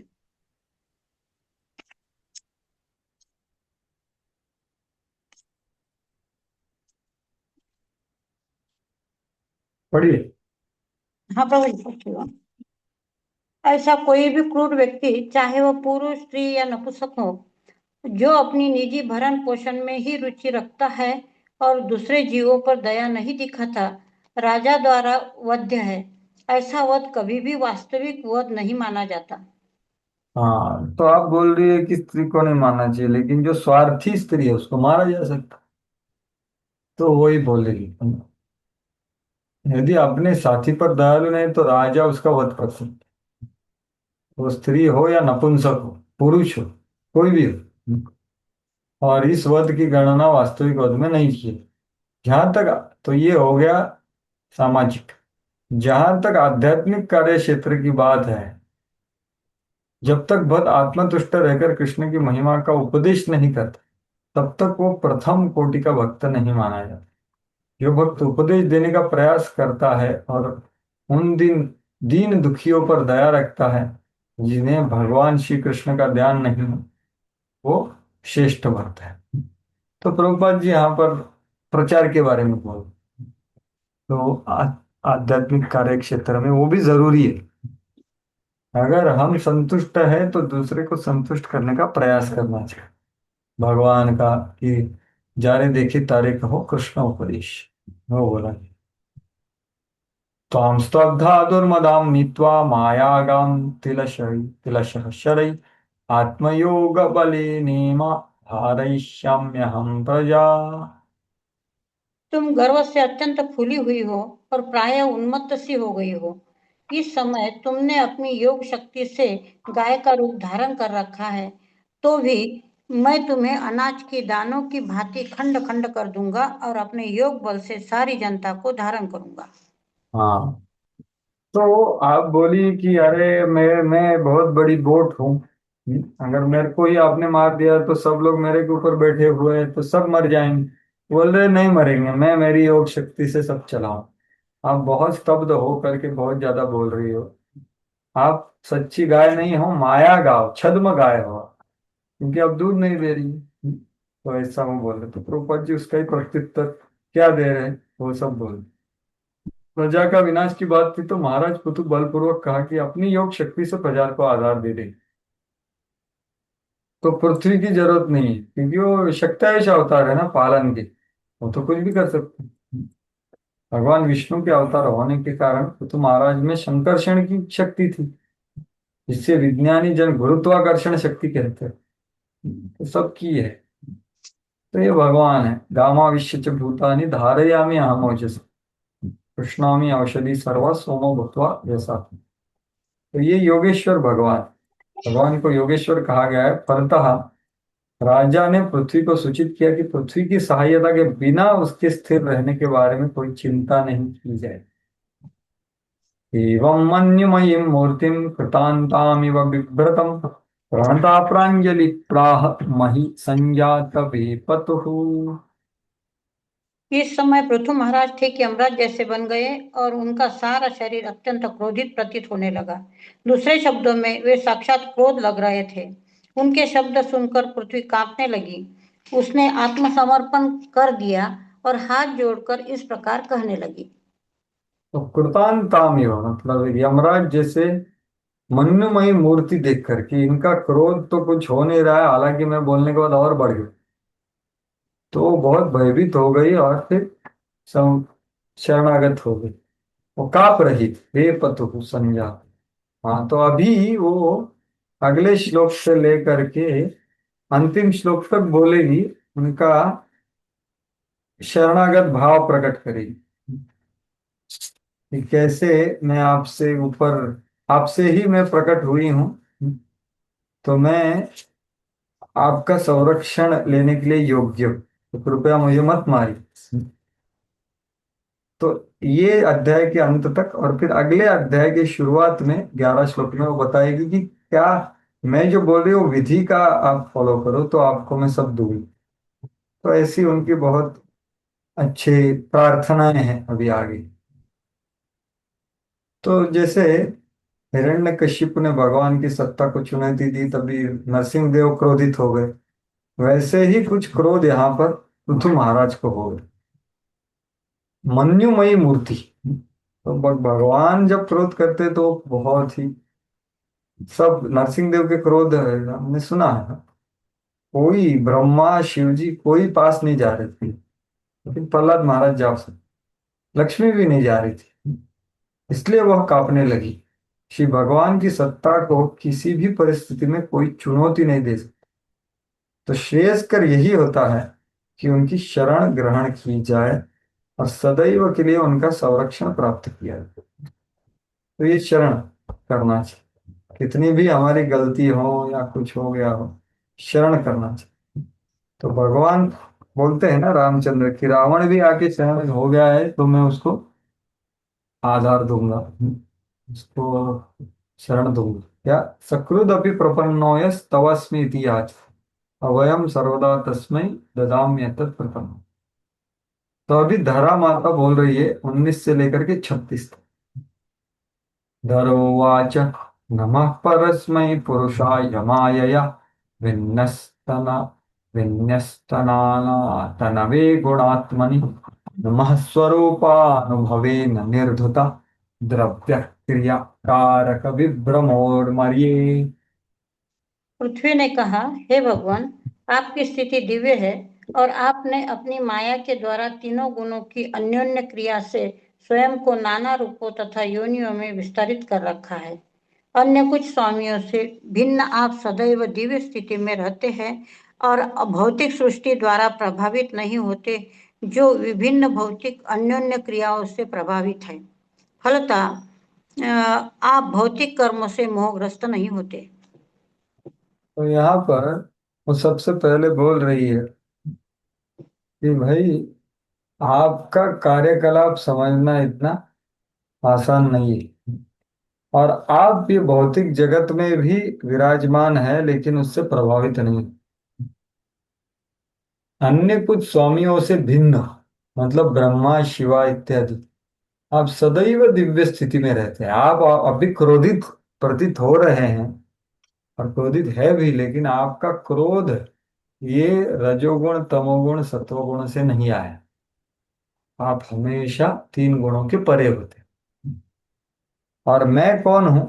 महीतलम तद जगह जघानम, कि मैं ये जो यूनिवर्सल फॉर्म मतलब विराट रूप की जांग जांग हूं। तो धरणी माता को विराट रूप का जांग बताया, तो आप कैसे मेरे को मार सकते हो? आपका ही तो जांग हूं। तो वो फिर बोल रहे कि अरे नहीं, ये तीन गुणों से परे है। आपका स्वरूप और आपका विराट रूप ये दो अलग बात है। आपका स्वरूप पूरा तीन गुणों के परे होता है। तो ये, और ये विराट रूप से पूरा संसार प्रकट होता है, यानी विराट रूप भगवान की अध्यक्षता से चलता है, जीव की इच्छा से कार्यान्वित होता है। तो ये बात है।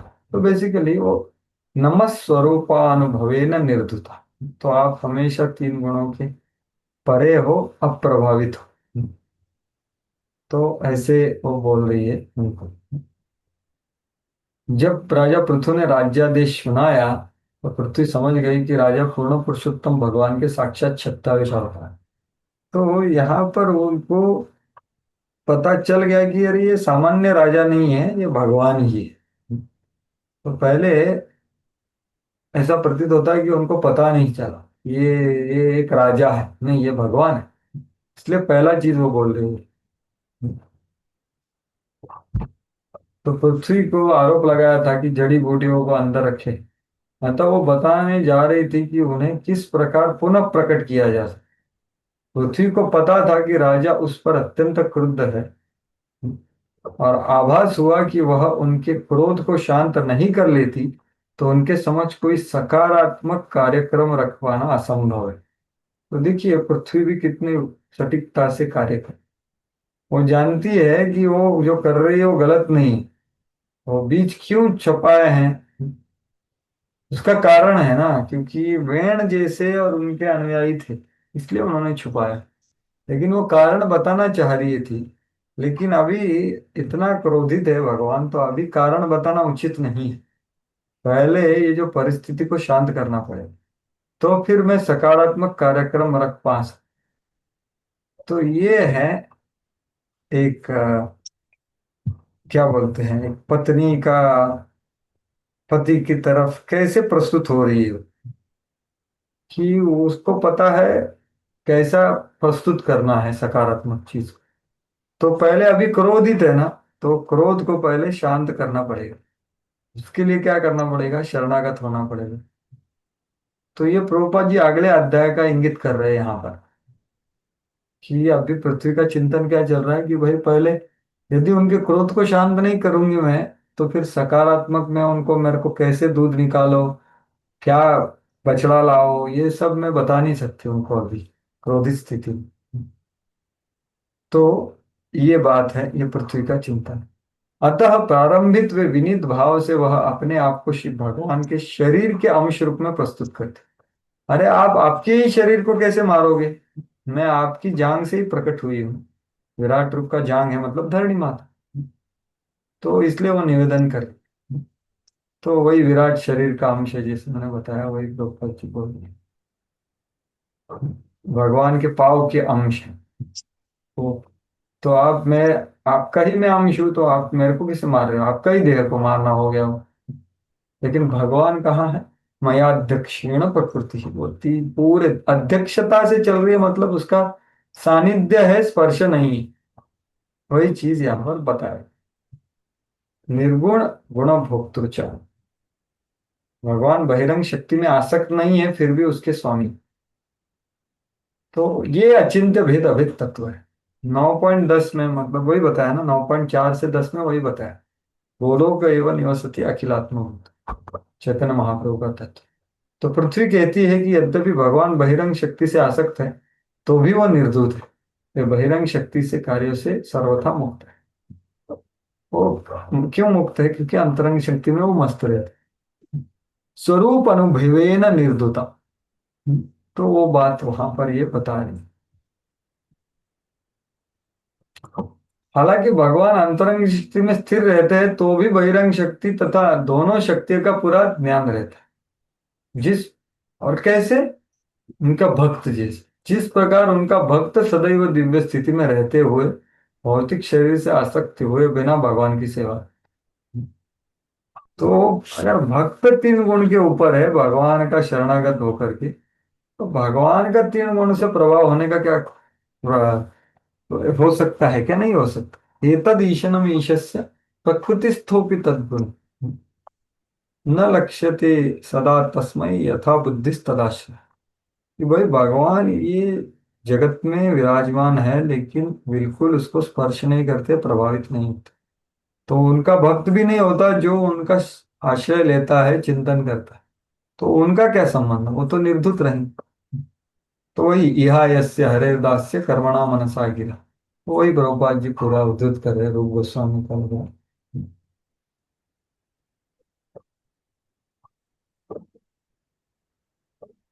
पूर्ण पुरुषोत्तम भगवान समस्त शक्तियों के सर्वशक्तिमान स्वामी होने के कारण बहिरंग शक्ति से कुछ संबंध रखते हैं, किंतु वे भौतिक जगत में बहिरंग शक्ति की प्रतिक्रियाओं से सदैव स्वतंत्र रहते हैं। तो उनका यहाँ पर जो क्रोध प्रकट हो रहा है, वो ये तथाकथित बद्ध जीव का क्रोध नहीं। तो अभी वो बोल रही है, समझो वो बोले कि अरे आप मेरे जो बोला है वैसा कार्य करो। मेरे को आपसे कुछ आसक्ति नहीं, मैं आपको मार दूं, ऐसा वो बोलेंगे सब। तो धरणी माता अगले श्लोक में वो बोल रही है, येनाहमात्मा यत्नतनं विनिर्मिता धात्रायतोऽयं गुणसंग्रह सर्गसंग्रहः स एव मां हन्तुमुदायुधः स्वरा पुरोपस्थितोऽन्य शरणं कमाश्रये। जय श्री राधा पृथ्वी माता। ने आगे जय श्री राधा माता। हरे कृष्ण प्रभु जी, दंडवत प्रणाम। पृथ्वी ने आगे कहा, हे भगवान, आप भौतिक सृष्टि के पूर्ण संचालक हैं। आपने इस दृश्य जगत की तथा 3 भौतिक गुणों की उत्पत्ति की है। अतः आपने मुझ पृथ्वी को भी बनाया है, जो समस्त जीवात्माओं की आश्रय है। फिर भी हे भगवान, आप परम स्वतंत्र हैं। आप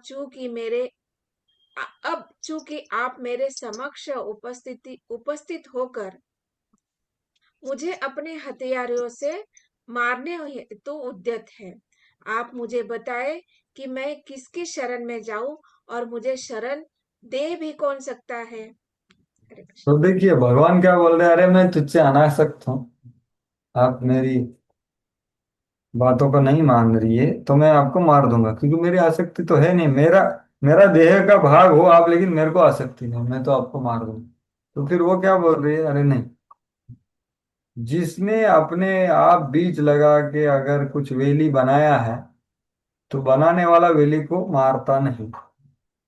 इसलिए आपने मेरे को बनाया है तो आप मुझे मार नहीं सकते, और मैं और कहाँ जा सकता हूँ, मैं किसका शरण में जाऊं, और मैं शरण में गई दूसरे के तो कोई दे सकता है क्या मुझे शरण, नहीं दे सकता। तो ऐसी ही वो पूरी नम्रता प्रकट कर रही है, पूरी निर्भरता दिखा रही है। तो पूर्ण आत्मसमरण के लक्षण प्रकट कर,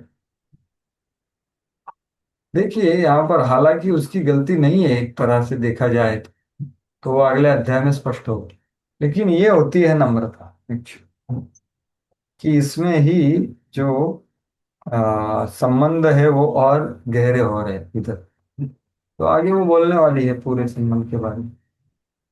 और ऐसा ही नहीं, मैं आपका ये भी करती हूँ ना, मैं आपको आधार देती हूँ, आपका जो इच्छा है वो पूरा करने के लिए, प्रजा को पालन करने के लिए मैं आधार भी देती हूँ ना, मैं ऐसा नहीं कुछ नहीं कर रही, तो आप मुझे नहीं मार सकते। तो ये पूर्ण आत्मसमर्पण का भाव है, सर्वधर्मान परित्यज्य। यहाँ पर वो बोलने लगी कि अरे नहीं नहीं नहीं, चलो वाद विवाद करने लगी। तो उसने थोड़े से कुछ पॉइंट्स बोले, लेकिन जब उन्होंने देखा कि ये बहुत क्रोधित है तो अभी नम्र हो गई, उनकी निर्भरता दिखाई, और फिर और अभी आगे स्पष्टता से बोलेगी। तो ये शरणागति। ऐसे प्रभुपाद जी देवहूति कर्दम मुनि के प्रसंग में भी बताते हैं कि विश्रम्भेण आत्मशौचेन गौरवेण दमेन वा, कैसे देवहूति ने उनका सेवा की, और क्या मधुरया वाचा ऐसा वर्ड है उधर। तो वहां पर प्रभुपाद जी लिखते हैं कि पति पत्नी में ये होना चाहिए कि ये ऐसा जो आदान प्रदान यहाँ पर हो रहा है वैसा उधर वर्णन। और भक्तिविनोद ठाकुर सर्वधर्मान पथ्य मानस देहोगे हो जो किचु मोर अर्पित तुआ पदे। अरे भाई मैं आपका हूँ, मैं कहाँ जाऊंगा। जैसे गांधी जी की, जो मैंने ऐसा सुना था कि उनकी जो वाइफ और जो भी थी, तो उनको उन्होंने घर से भगा दिया, तो वो बाहर ही बैठी रही कि कहाँ जाओगी, मैं कहाँ नहीं जाऊंगी, दरवाजा खोल के देखा वो इधर ही बैठी हुई। तो वो वही बोल रही है यहाँ पर कि आपने मुझे छोड़ भी दिया तो मैं शरण लेने के लिए कहाँ जाऊंगा, गई तो कौन मुझे शरण दे। तो जीवात्मा के लिए कृष्ण एक ही शरण है, कितना भी हम कुछ भी करें। तो ये पूर्ण शरणागति का भाव है। तो आगे अगर पृथु महाराज कहे कि देखो ये जो जगत है ना वो मैं ही बनाता हूँ और मैं ही उसका संहार भी करता हूँ। तो अगले श्लोक में पृथ्वी बोल रहे लेकिन आप तो सब करते हैं, लेकिन अब भी आप पालन करने के लिए आए हो, तो मेरा पालन कीजिए। आप अभी संहार करने के लिए नहीं आए हो पृथु महाराज।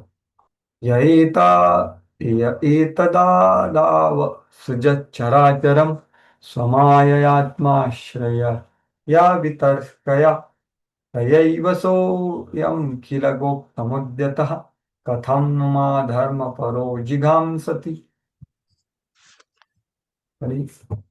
आपने सृष्टि के प्रारंभ में अपनी अकल्पनीय शक्ति से इन समस्त स्थावर तथा जंगम जीवों को उत्पन्न किया है।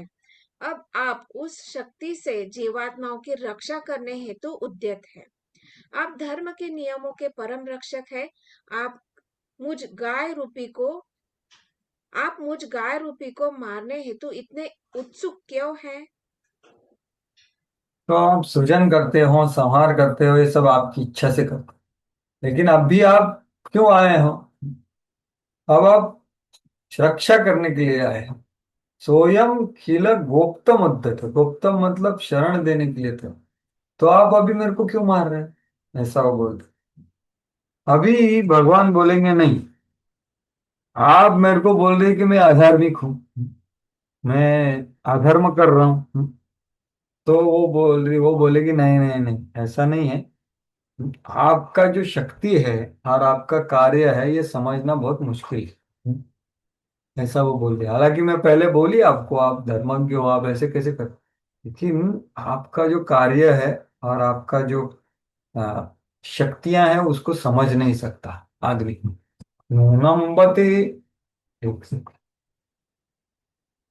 नूनम्बते शस्य समीहितं जनैः तन्मायया दुर्जयया कृतात्मभिः न लक्ष्यते यस्तव करोदकारयद् योनेक एकः परतश्च ईश्वरः। हे भगवान, यद्यपि आप है तो भी सॉरी हे भगवान, यद्यपि आप एक है तो भी अपनी अकल्पनीय शक्तियों से आपने अपने आप को अनेक रूपों में विस्तारित कर रखा है। आपने इस ब्रह्मांड की रचना ब्रह्मा के माध्यम से की है। अतः आप प्रत्यक्षतः पूर्ण पुरुषोत्तम भगवान हैं। जो लोग अधिक अनुभवी नहीं है, वे आपके दिव्य कार्यों को नहीं समझ सकते, क्योंकि वे व्यक्ति आपकी माया से आवृत्त है। हाँ, तो आपका कार्य समझना बहुत मुश्किल है। तो मैं ऐसा बोलना नहीं चाह रही थी कि आप पापी हो, आपका कार्य समझ में नहीं आया। तो एक्चुअली यही समस्या है, विशेष रूप से कृष्ण के कार्य समझने के लिए लोगों को यही समस्या है। वो अपने आप का चश्मा डालकर कृष्ण की लीलाओं को देखते हैं। तो कृष्ण ऐसे कैसे कर सकते हैं, मैं क्यों नहीं कर सकता? तो यहाँ पर वैसा ही भाव है कि माया से आवृत होने की वजह से कृष्ण कुछ क्या कर रहे हैं, ये समझना बहुत मुश्किल है। कृष्ण का तो सब, पृथु का समझना मुश्किल है, तो कृष्ण का क्या? तो वही पूरा तात्पर्य का ये है कि कैसे भगवान के कार्यों को नहीं समझ जा सकता। जैसे कुंती महारानी बोलती है ना, नवेद कश्चित भगवत चिकीर्षितम तवेहमानस्य नृणाम विडम्बनम नयश्च कश्चित् दयितोऽस्ति करहिचित् द्वेष्यस्त यस्मिन् विषमामतिर्नृणाम्। कि जिसकी विषमा मति है, वो सोचता है कि भगवान पक्षपाती है। लेकिन भगवान के लिए कोई प्रिय नहीं, कोई द्वेषी नहीं, भगवान सम है। और उनके कार्यकलाप कोई एक सामान्य व्यक्ति या पशु की तरह जैसे वो अवतार लेते हैं, वैसे वो करते हैं। वो विडंबन लगता है, विडंबन करते हैं, अनुकरण करते हैं, लेकिन उनको कोई समझ नहीं सकता वो क्यों कर रहे हैं, क्या कर रहे हैं। वैसा कुंती महारानी भी बोलती है कि आपने भीष्म पितामह जैसे इतने जबरदस्त भक्त और ज्ञानी को भी मरवा दिया, और कुछ बेटों को बचाया, कुछ बेटों को नहीं बचाया। तो आप क्या कर रहे हो, क्या नहीं करते, ये समझना बहुत मुश्किल है। तो कैसे समझे? जब तक किसी पर विशेष कृपा ना हो, वही नहीं समझ सकता कि इन शक्तियों के माध्यम से पूर्ण पुरुषोत्तम भगवान किस प्रकार कार्य करते हैं। और वो एक ही है, लेकिन कितनी शक्तियां हैं, कितने अवतार हैं, और कितने सारे कार्यकलाप। तो भौतिक शक्ति, आध्यात्मिक शक्ति, तटस्थ शक्ति, तो कितने सारे अवतार हैं। जितने समुद्र में लहरें हैं, उतने अवतार है, उतने कार्य अभी चल ही रहे। ये इसलिए भगवान को समझना मतलब शब्द प्रमाण, अपने बुद्धि से नहीं समझना, क्योंकि बुद्धि भी माया से बनी हुई, उससे कैसे समझेंगे? तो ये माया या ये शब्द है ना इधर, सम ई स्तन माया दुर्जया अकृतात्मा।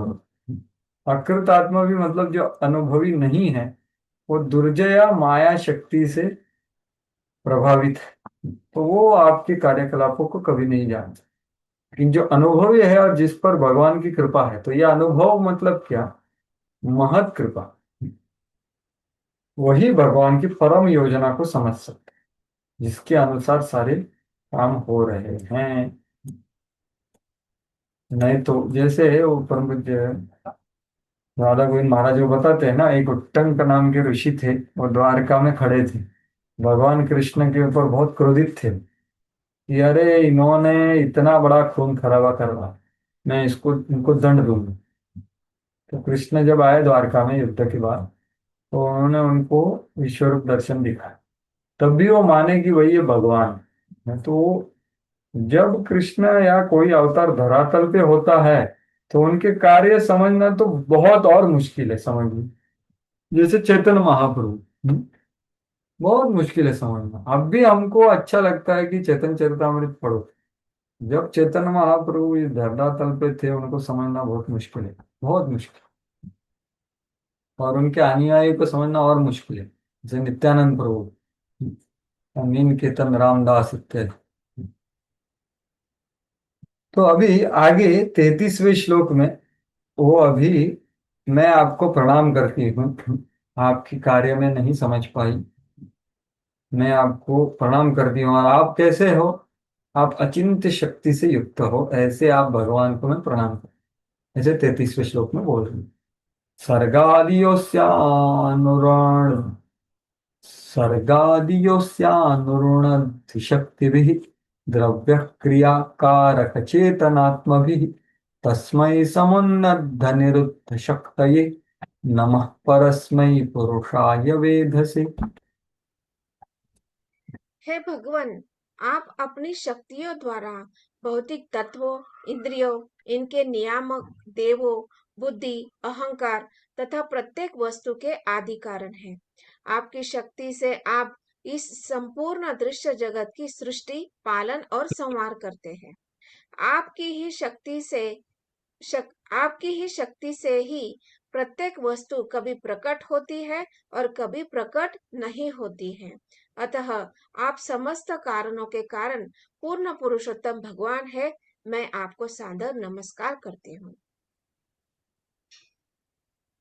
तो वो अचिंत्य शक्ति की ये है, तो उनको वो प्रणाम कर रहे हैं यहाँ पर।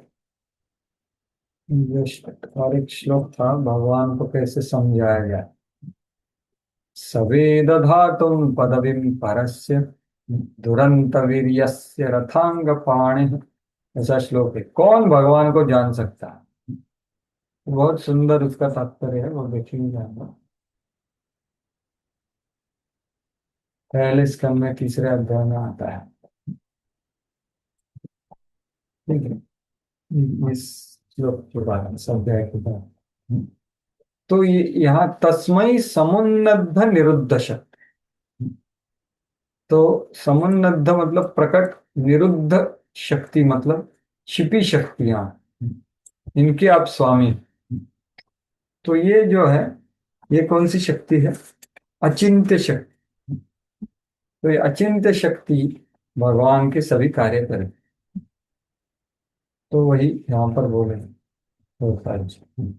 इसके बाद अभी 2 श्लोकों में भगवान का और करुणा हृदय में वो जागृत कर रही है, बोल करके भी आपने मेरे को अपने पहले अवतार में आपने मुझे बचाया, जब मैं धरणी गर्भोदक सागर में गिर गई थी, तो वराह रूप में आपने मेरे को बचाया, तो अभी भी आप मेरे को बताइए, बचाइए जैसे पहले बचाया।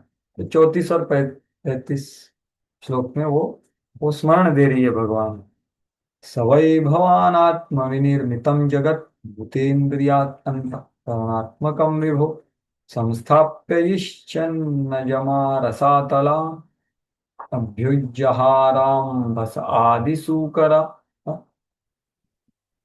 हे भगवान, आप सदैव अजन्मा है। एक बार आपने आदि सुकर वराह रूप में मुझे ब्रह्मांड के नीचे के जल से बाहर निकाल कर बचाया था। आपने संसार के पालन हेतु अपनी शक्ति से सभी भौतिक तत्वों, इंद्रियों तथा हृदय की उत्पत्ति की है। हरे कृष्ण। तो आपने मेरे को पहले बचाया था, तो अभी भी बचाई। अपामुपस्थि मयिना व्यवस्थिता प्रजा भवानद्यदिक्षिषु किल स्थवीरमूर्ति समभूद्वधाराधरो यो यो मां परैस्युग्रशरो जिघांससि। हे भगवान, इस प्रकार आपने एक बार जल राशि से मेरा उद्धार किया, जिससे आपका नाम धराधर अर्थात पृथ्वी को धारण करने वाला पड़ा। तो भी आप इस समय महान वीर के रूप में अपने तीखे बाणों से मुझे मारने हेतु उद्यत है, किंतु मैं तो जल की नाव के सदृश हूँ, जो प्रत्येक वस्तु को तैराए रखती है। तो यहाँ पर वो थोड़ा सा इंगित कर रही है कि नाव का उदाहरण पहले भी दिखा ना, वो अभी भी दे रही, लेकिन अभी पूरा समर्पण भाव से बोल। इस प्रकार गाय रूप में पृथ्वी श्री भगवान के विरोधाभासी कार्यों को बता बता रही। तो विरोधाभासी कार्य क्या है कि धराधर के रूप में उन्होंने उनको अभी बचाया था, अभी वो वही पृथ्वी को मार रहे, तो ये पूरा विरोधाभासी कार्य है, तो वो दिखा रही है। यद्यपि भगवान ने एक बार पृथ्वी की रक्षा की, लेकिन अभी पृथ्वी की रूपी नाव को उलटना चाहा, तो ये अचिंत्य शक्ति है उनकी। वो क्या क्यों क्या कर रहे हैं समझना मुश्किल है। श्री भगवान की गतिविधि को कोई नहीं समझ सकता।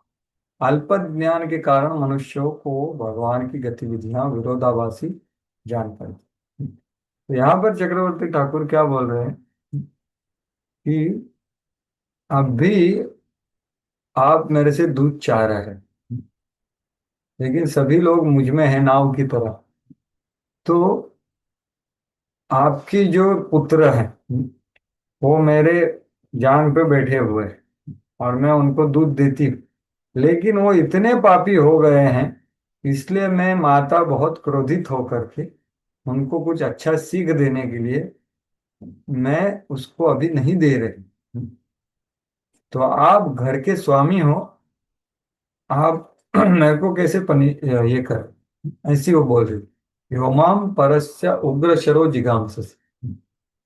तो ये भाव से वो बोल रही है, अभी थोड़ा सा वो स्पष्टीकरण करने का शुरुआत कर रही है कि मैंने जो किया है वो क्यों किया है, ये बात।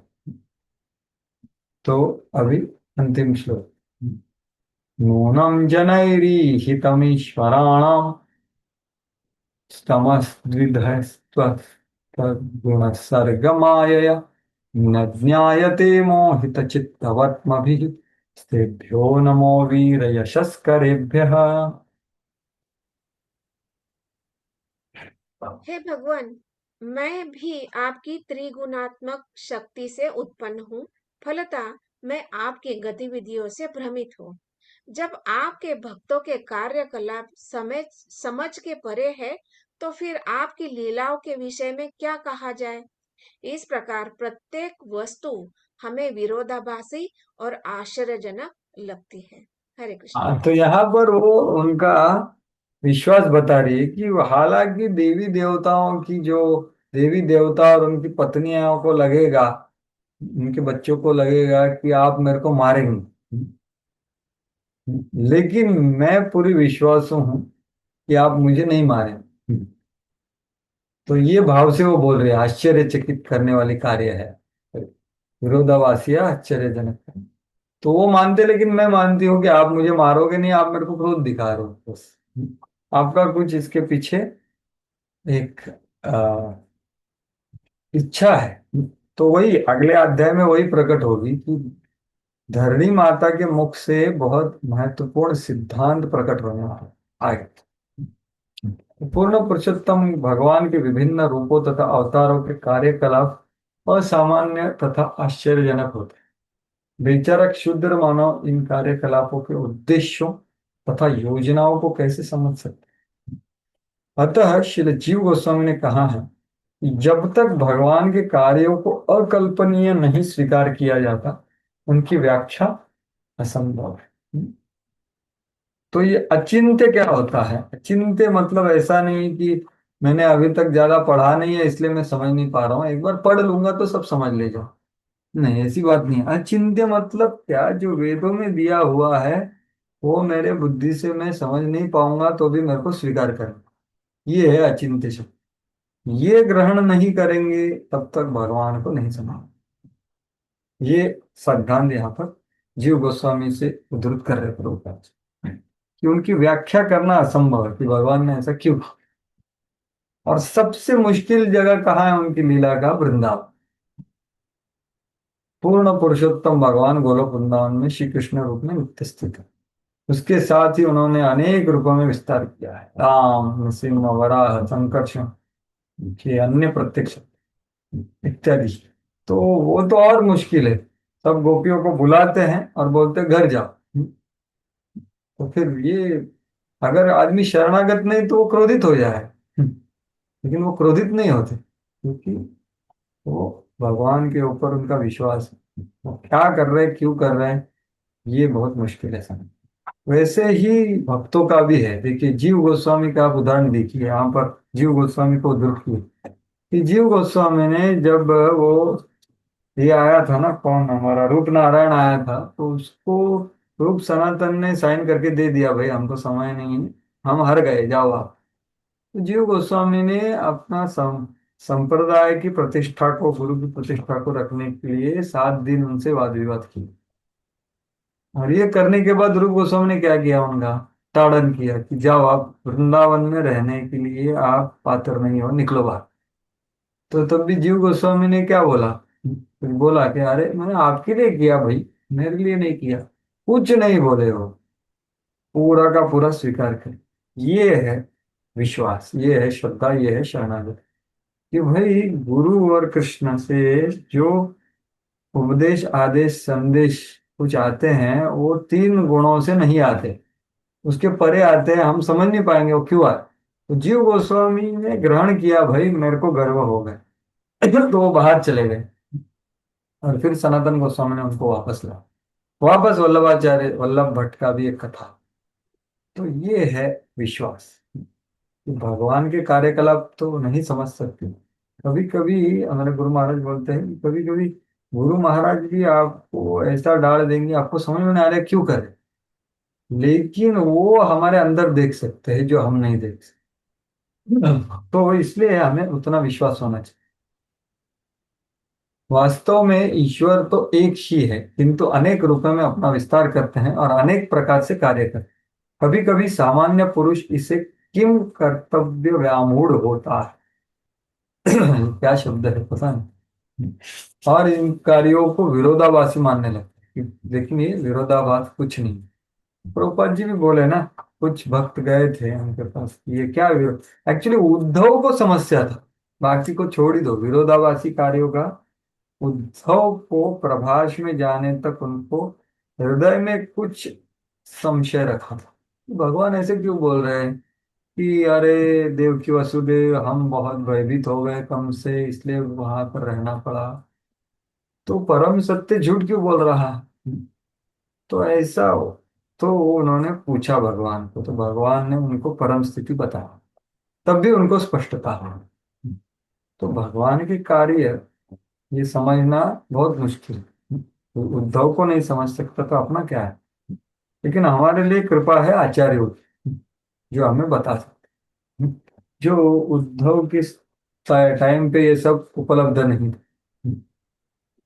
तो ये बात यहाँ पर बोली है। तो ये विरोधाभासी कार्य का एक उदाहरण देते हैं प्रभुपाद जी अन्य लास्ट इसमें, कि एक चोर होता है, एक गृहस्थ होता है। तो चोर के हृदय में भगवान उसको चोरी करने के प्रवृत्त करते हैं और गृहस्थ के हृदय में भी वो विराजमान है। तो ये कि चोरों से सावधान रहो।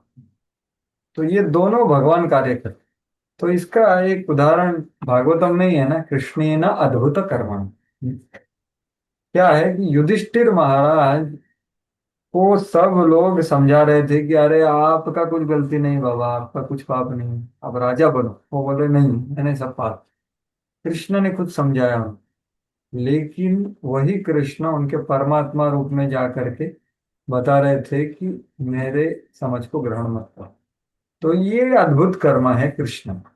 लेकिन ये क्यों किया उन्होंने? क्यों किया? युधिष्ठिर महाराज को समझने को ये क्यों नहीं किया उन्होंने? क्या उनका अद्भुत कर्म करने के पीछे कारण क्या था? किसी को याद है? हमारा चर्चा, हमारा मतलब श्रीमान कन्हैया कृष्ण प्रभु ने बहुत सुंदर चर्चा किया था इस पर। किसी को याद है? ये अद्भुत कर्म है कृष्ण। हाँ बताइए। हरे कृष्ण प्रभु जी। हम्म। क्योंकि वहां पे भगवान अपने चाहते थे, भक्त भगवान के जो भक्त है, शुद्ध भक्त भीष्म देव पितामह, उनको वो मतलब वो क्या बोल सकते हैं कि उनको वो स्थान, मतलब वो दिखाना चाहते थे कि मेरे भक्त जो है उनके प्रति उनसे ही आपको ये ज्ञान प्राप्त करना है। मतलब हम्म। भीष्म देव के द्वारा आपको ये सांत्वना होगी, क्योंकि बहुत सारे व्यास देव या सारे सबों ने प्रयत्न किया, लेकिन वो सांत्वना उनको नहीं हो रही थी। लेकिन जब भीष्म देव आपको कन्विंस करेंगे तभी आपको वो कन्विंस होना है। ये प्रेरणा वहां पे उनको भगवान हाँ, अंदर से दे रहे थे। बिल्कुल भगवान बिल्कुल। भगवान भक्तों और को कुछ महिमा बोलना महिमा चाहिए? हाँ। प्रदान करना चाहते थे। हाँ। भगवान भक्त भक्ति भक्तों को महिमा प्रदान करना चाहते थे हाँ, तो विष्णु। कौन से भक्त की महिमा दिखाना चाह रहे हैं? भीष्म पितामह की। हाँ, भीष्म पितामह को, जिनको बहुत सारे लोगों ने गलत समझा था कि वो कौरवों के बाजू में हैं, पाप का आधार ले रहे हैं, सब लोग उनका गलत समझ बैठे मरते दम तक। लेकिन मरण के वक्त वो दिखा रहे कि देखो ये मेरा अनन्य भक्त का गुणगान देखो, उसका ज्ञान देखो, उसका भक्ति देखो, उसका स्पष्टता देखो। तो ये भगवान का इच्छा है। तो ये अद्भुत कर्म ये क्यों करते हैं ये समझना मुश्किल है। बाद में आचार्य लोग हमें बताते तब पता चलता, फिर तभी पता नहीं चलता कि ये क्यों कर। तो ऐसे अद्भुत कर्म है भगवान के। तो भिन्न भिन्न व्यक्तियों को दिए गए आदेश विरोधी प्रतीत होते हैं, किंतु हमें जान लेना चाहिए कि परमात्मा अर्थात पूर्ण पुरुषोत्तम भगवान के पास कुछ योजना है। तो यहाँ पर धरणी माता को कितना स्ट्रांग बोल रहे हैं ना, ये क्यों कर रहे हो, कुछ योजना है उनकी। और हमें ऐसे कार्यकलापों को विरोधाभासी नहीं मानना चाहिए कि अरे अभी क्यों मार रहे हो उसको। सबसे अच्छा मार्ग यह है कि पूर्ण मनोमय श्री भगवान को समर्पित हो जाए और उनके द्वारा रक्षित होकर सदैव शांतिपूर्वक रहा है। तो ये बात, तो ये भगवान को, इसलिए हम कभी भगवान को नहीं समझ सकते, लेकिन हमें समझने का प्रयास करते रहना चाहिए। उससे हमारा मन भगवान में लगे बस। कभी समझेंगे नहीं, लेकिन हमें लगाना चाहिए। और उसका भाव क्या होना चाहिए वो ये श्लोक में बताया। देखिए, बहुत सुंदर श्लोक है, उससे हम अंत करेंगे। कौन भगवान को जान सकता है? सवेदधातु पदवीं परस्य दुरंत वीर्यस्य रथांगपाणि यो मायया संततयानुवृत्त्या भजेत तत्पाद सरोज गंधम। तो किसी के पास हिंदी है तो पढ़ सकते हैं, नहीं तो मैं बता रहा हूँ कि कौन सवेद, ये भगवान का पदवी जो पर है, तीन गुणों के परे है, के पास बहुत अनंत शक्तियां हैं, जो रथांग पाणी रूप में। अभी हम भीष्म पितामह का ही स्मरण कर रहे हैं। भीष्म पितामह का सबसे आकर्षक रूप था यही रथांग पाणी रूप, जो अर्जुन को संरक्षण दे रहा है और भीष्म को आनंद दे रहा है वीर्यवश। यो मायया, ये है जरूरत। अमायया मतलब निष्कपट भाव से, संततया मतलब अप्रतिहता, अनुवृत्त्या मतलब अनुकूल भाव से, ये तीनों होना बहुत जरूरी। तो भगवान को हम सवेद, ऐसा वो जो भजन करता है वो भगवान को जानता है। नहीं तो बाकी लोग, ये तीन नहीं है तो भगवान को थोड़ा बहुत जान करके मिश्र भक्ति करे। शुद्ध भक्ति करना है तो भगवान के भाव को जानना पड़ेगा। नहीं तो नारायण परा नहीं, वो बोल रहा था ना, नारायण मात्र एक आकांक्ष, तो पाद सरोजगम। तो प्रभुपाद जी वही बोल रहे हैं, सिर्फ शुद्ध भक्त जान सकते हैं। वो क्यों कर रहे हैं? क्योंकि वो ज्ञान कर्मादि अनावृतम ऐसा बोल रहे थे, और वो अनुकूल लेना कृष्णानुशीलनम कर रहे हैं बस। तो वही श्लोक यहाँ पर बोला गया है अलग रूप से भगवान के समझने के बाद। तो ये है, यही चीज हमें तदामी बुद्धि होगा सतत युक्ता, वो है रहस्य भगवान के धाम में प्रवेश करने का रहस्य यही है। क्या है? अन्नाभिलाषिता शून्यम ज्ञान कर्मादि अनावृतम आनुकूल्येन कृष्णान शीलनम भक्तिरता। नहीं तो यो मायया संततानुरुत्या भजेत तत्पात सरोजगम। तो ये है, तो धरणी माता हमको सिखा रही है कैसे हमने शरणागत भाव में प्रस्तुत होना चाहिए, हालांकि उनका गलती नहीं था तो भी। ठीक है, तो यहाँ पर हम विराम देंगे, एक आध 2 मिनट है तो कुछ किसी का प्रश्न है, विचार, टीका टिप्पणी है तो कर सकते हैं। किसी का कुछ है आज जो हमने चर्चा किया उसके ऊपर?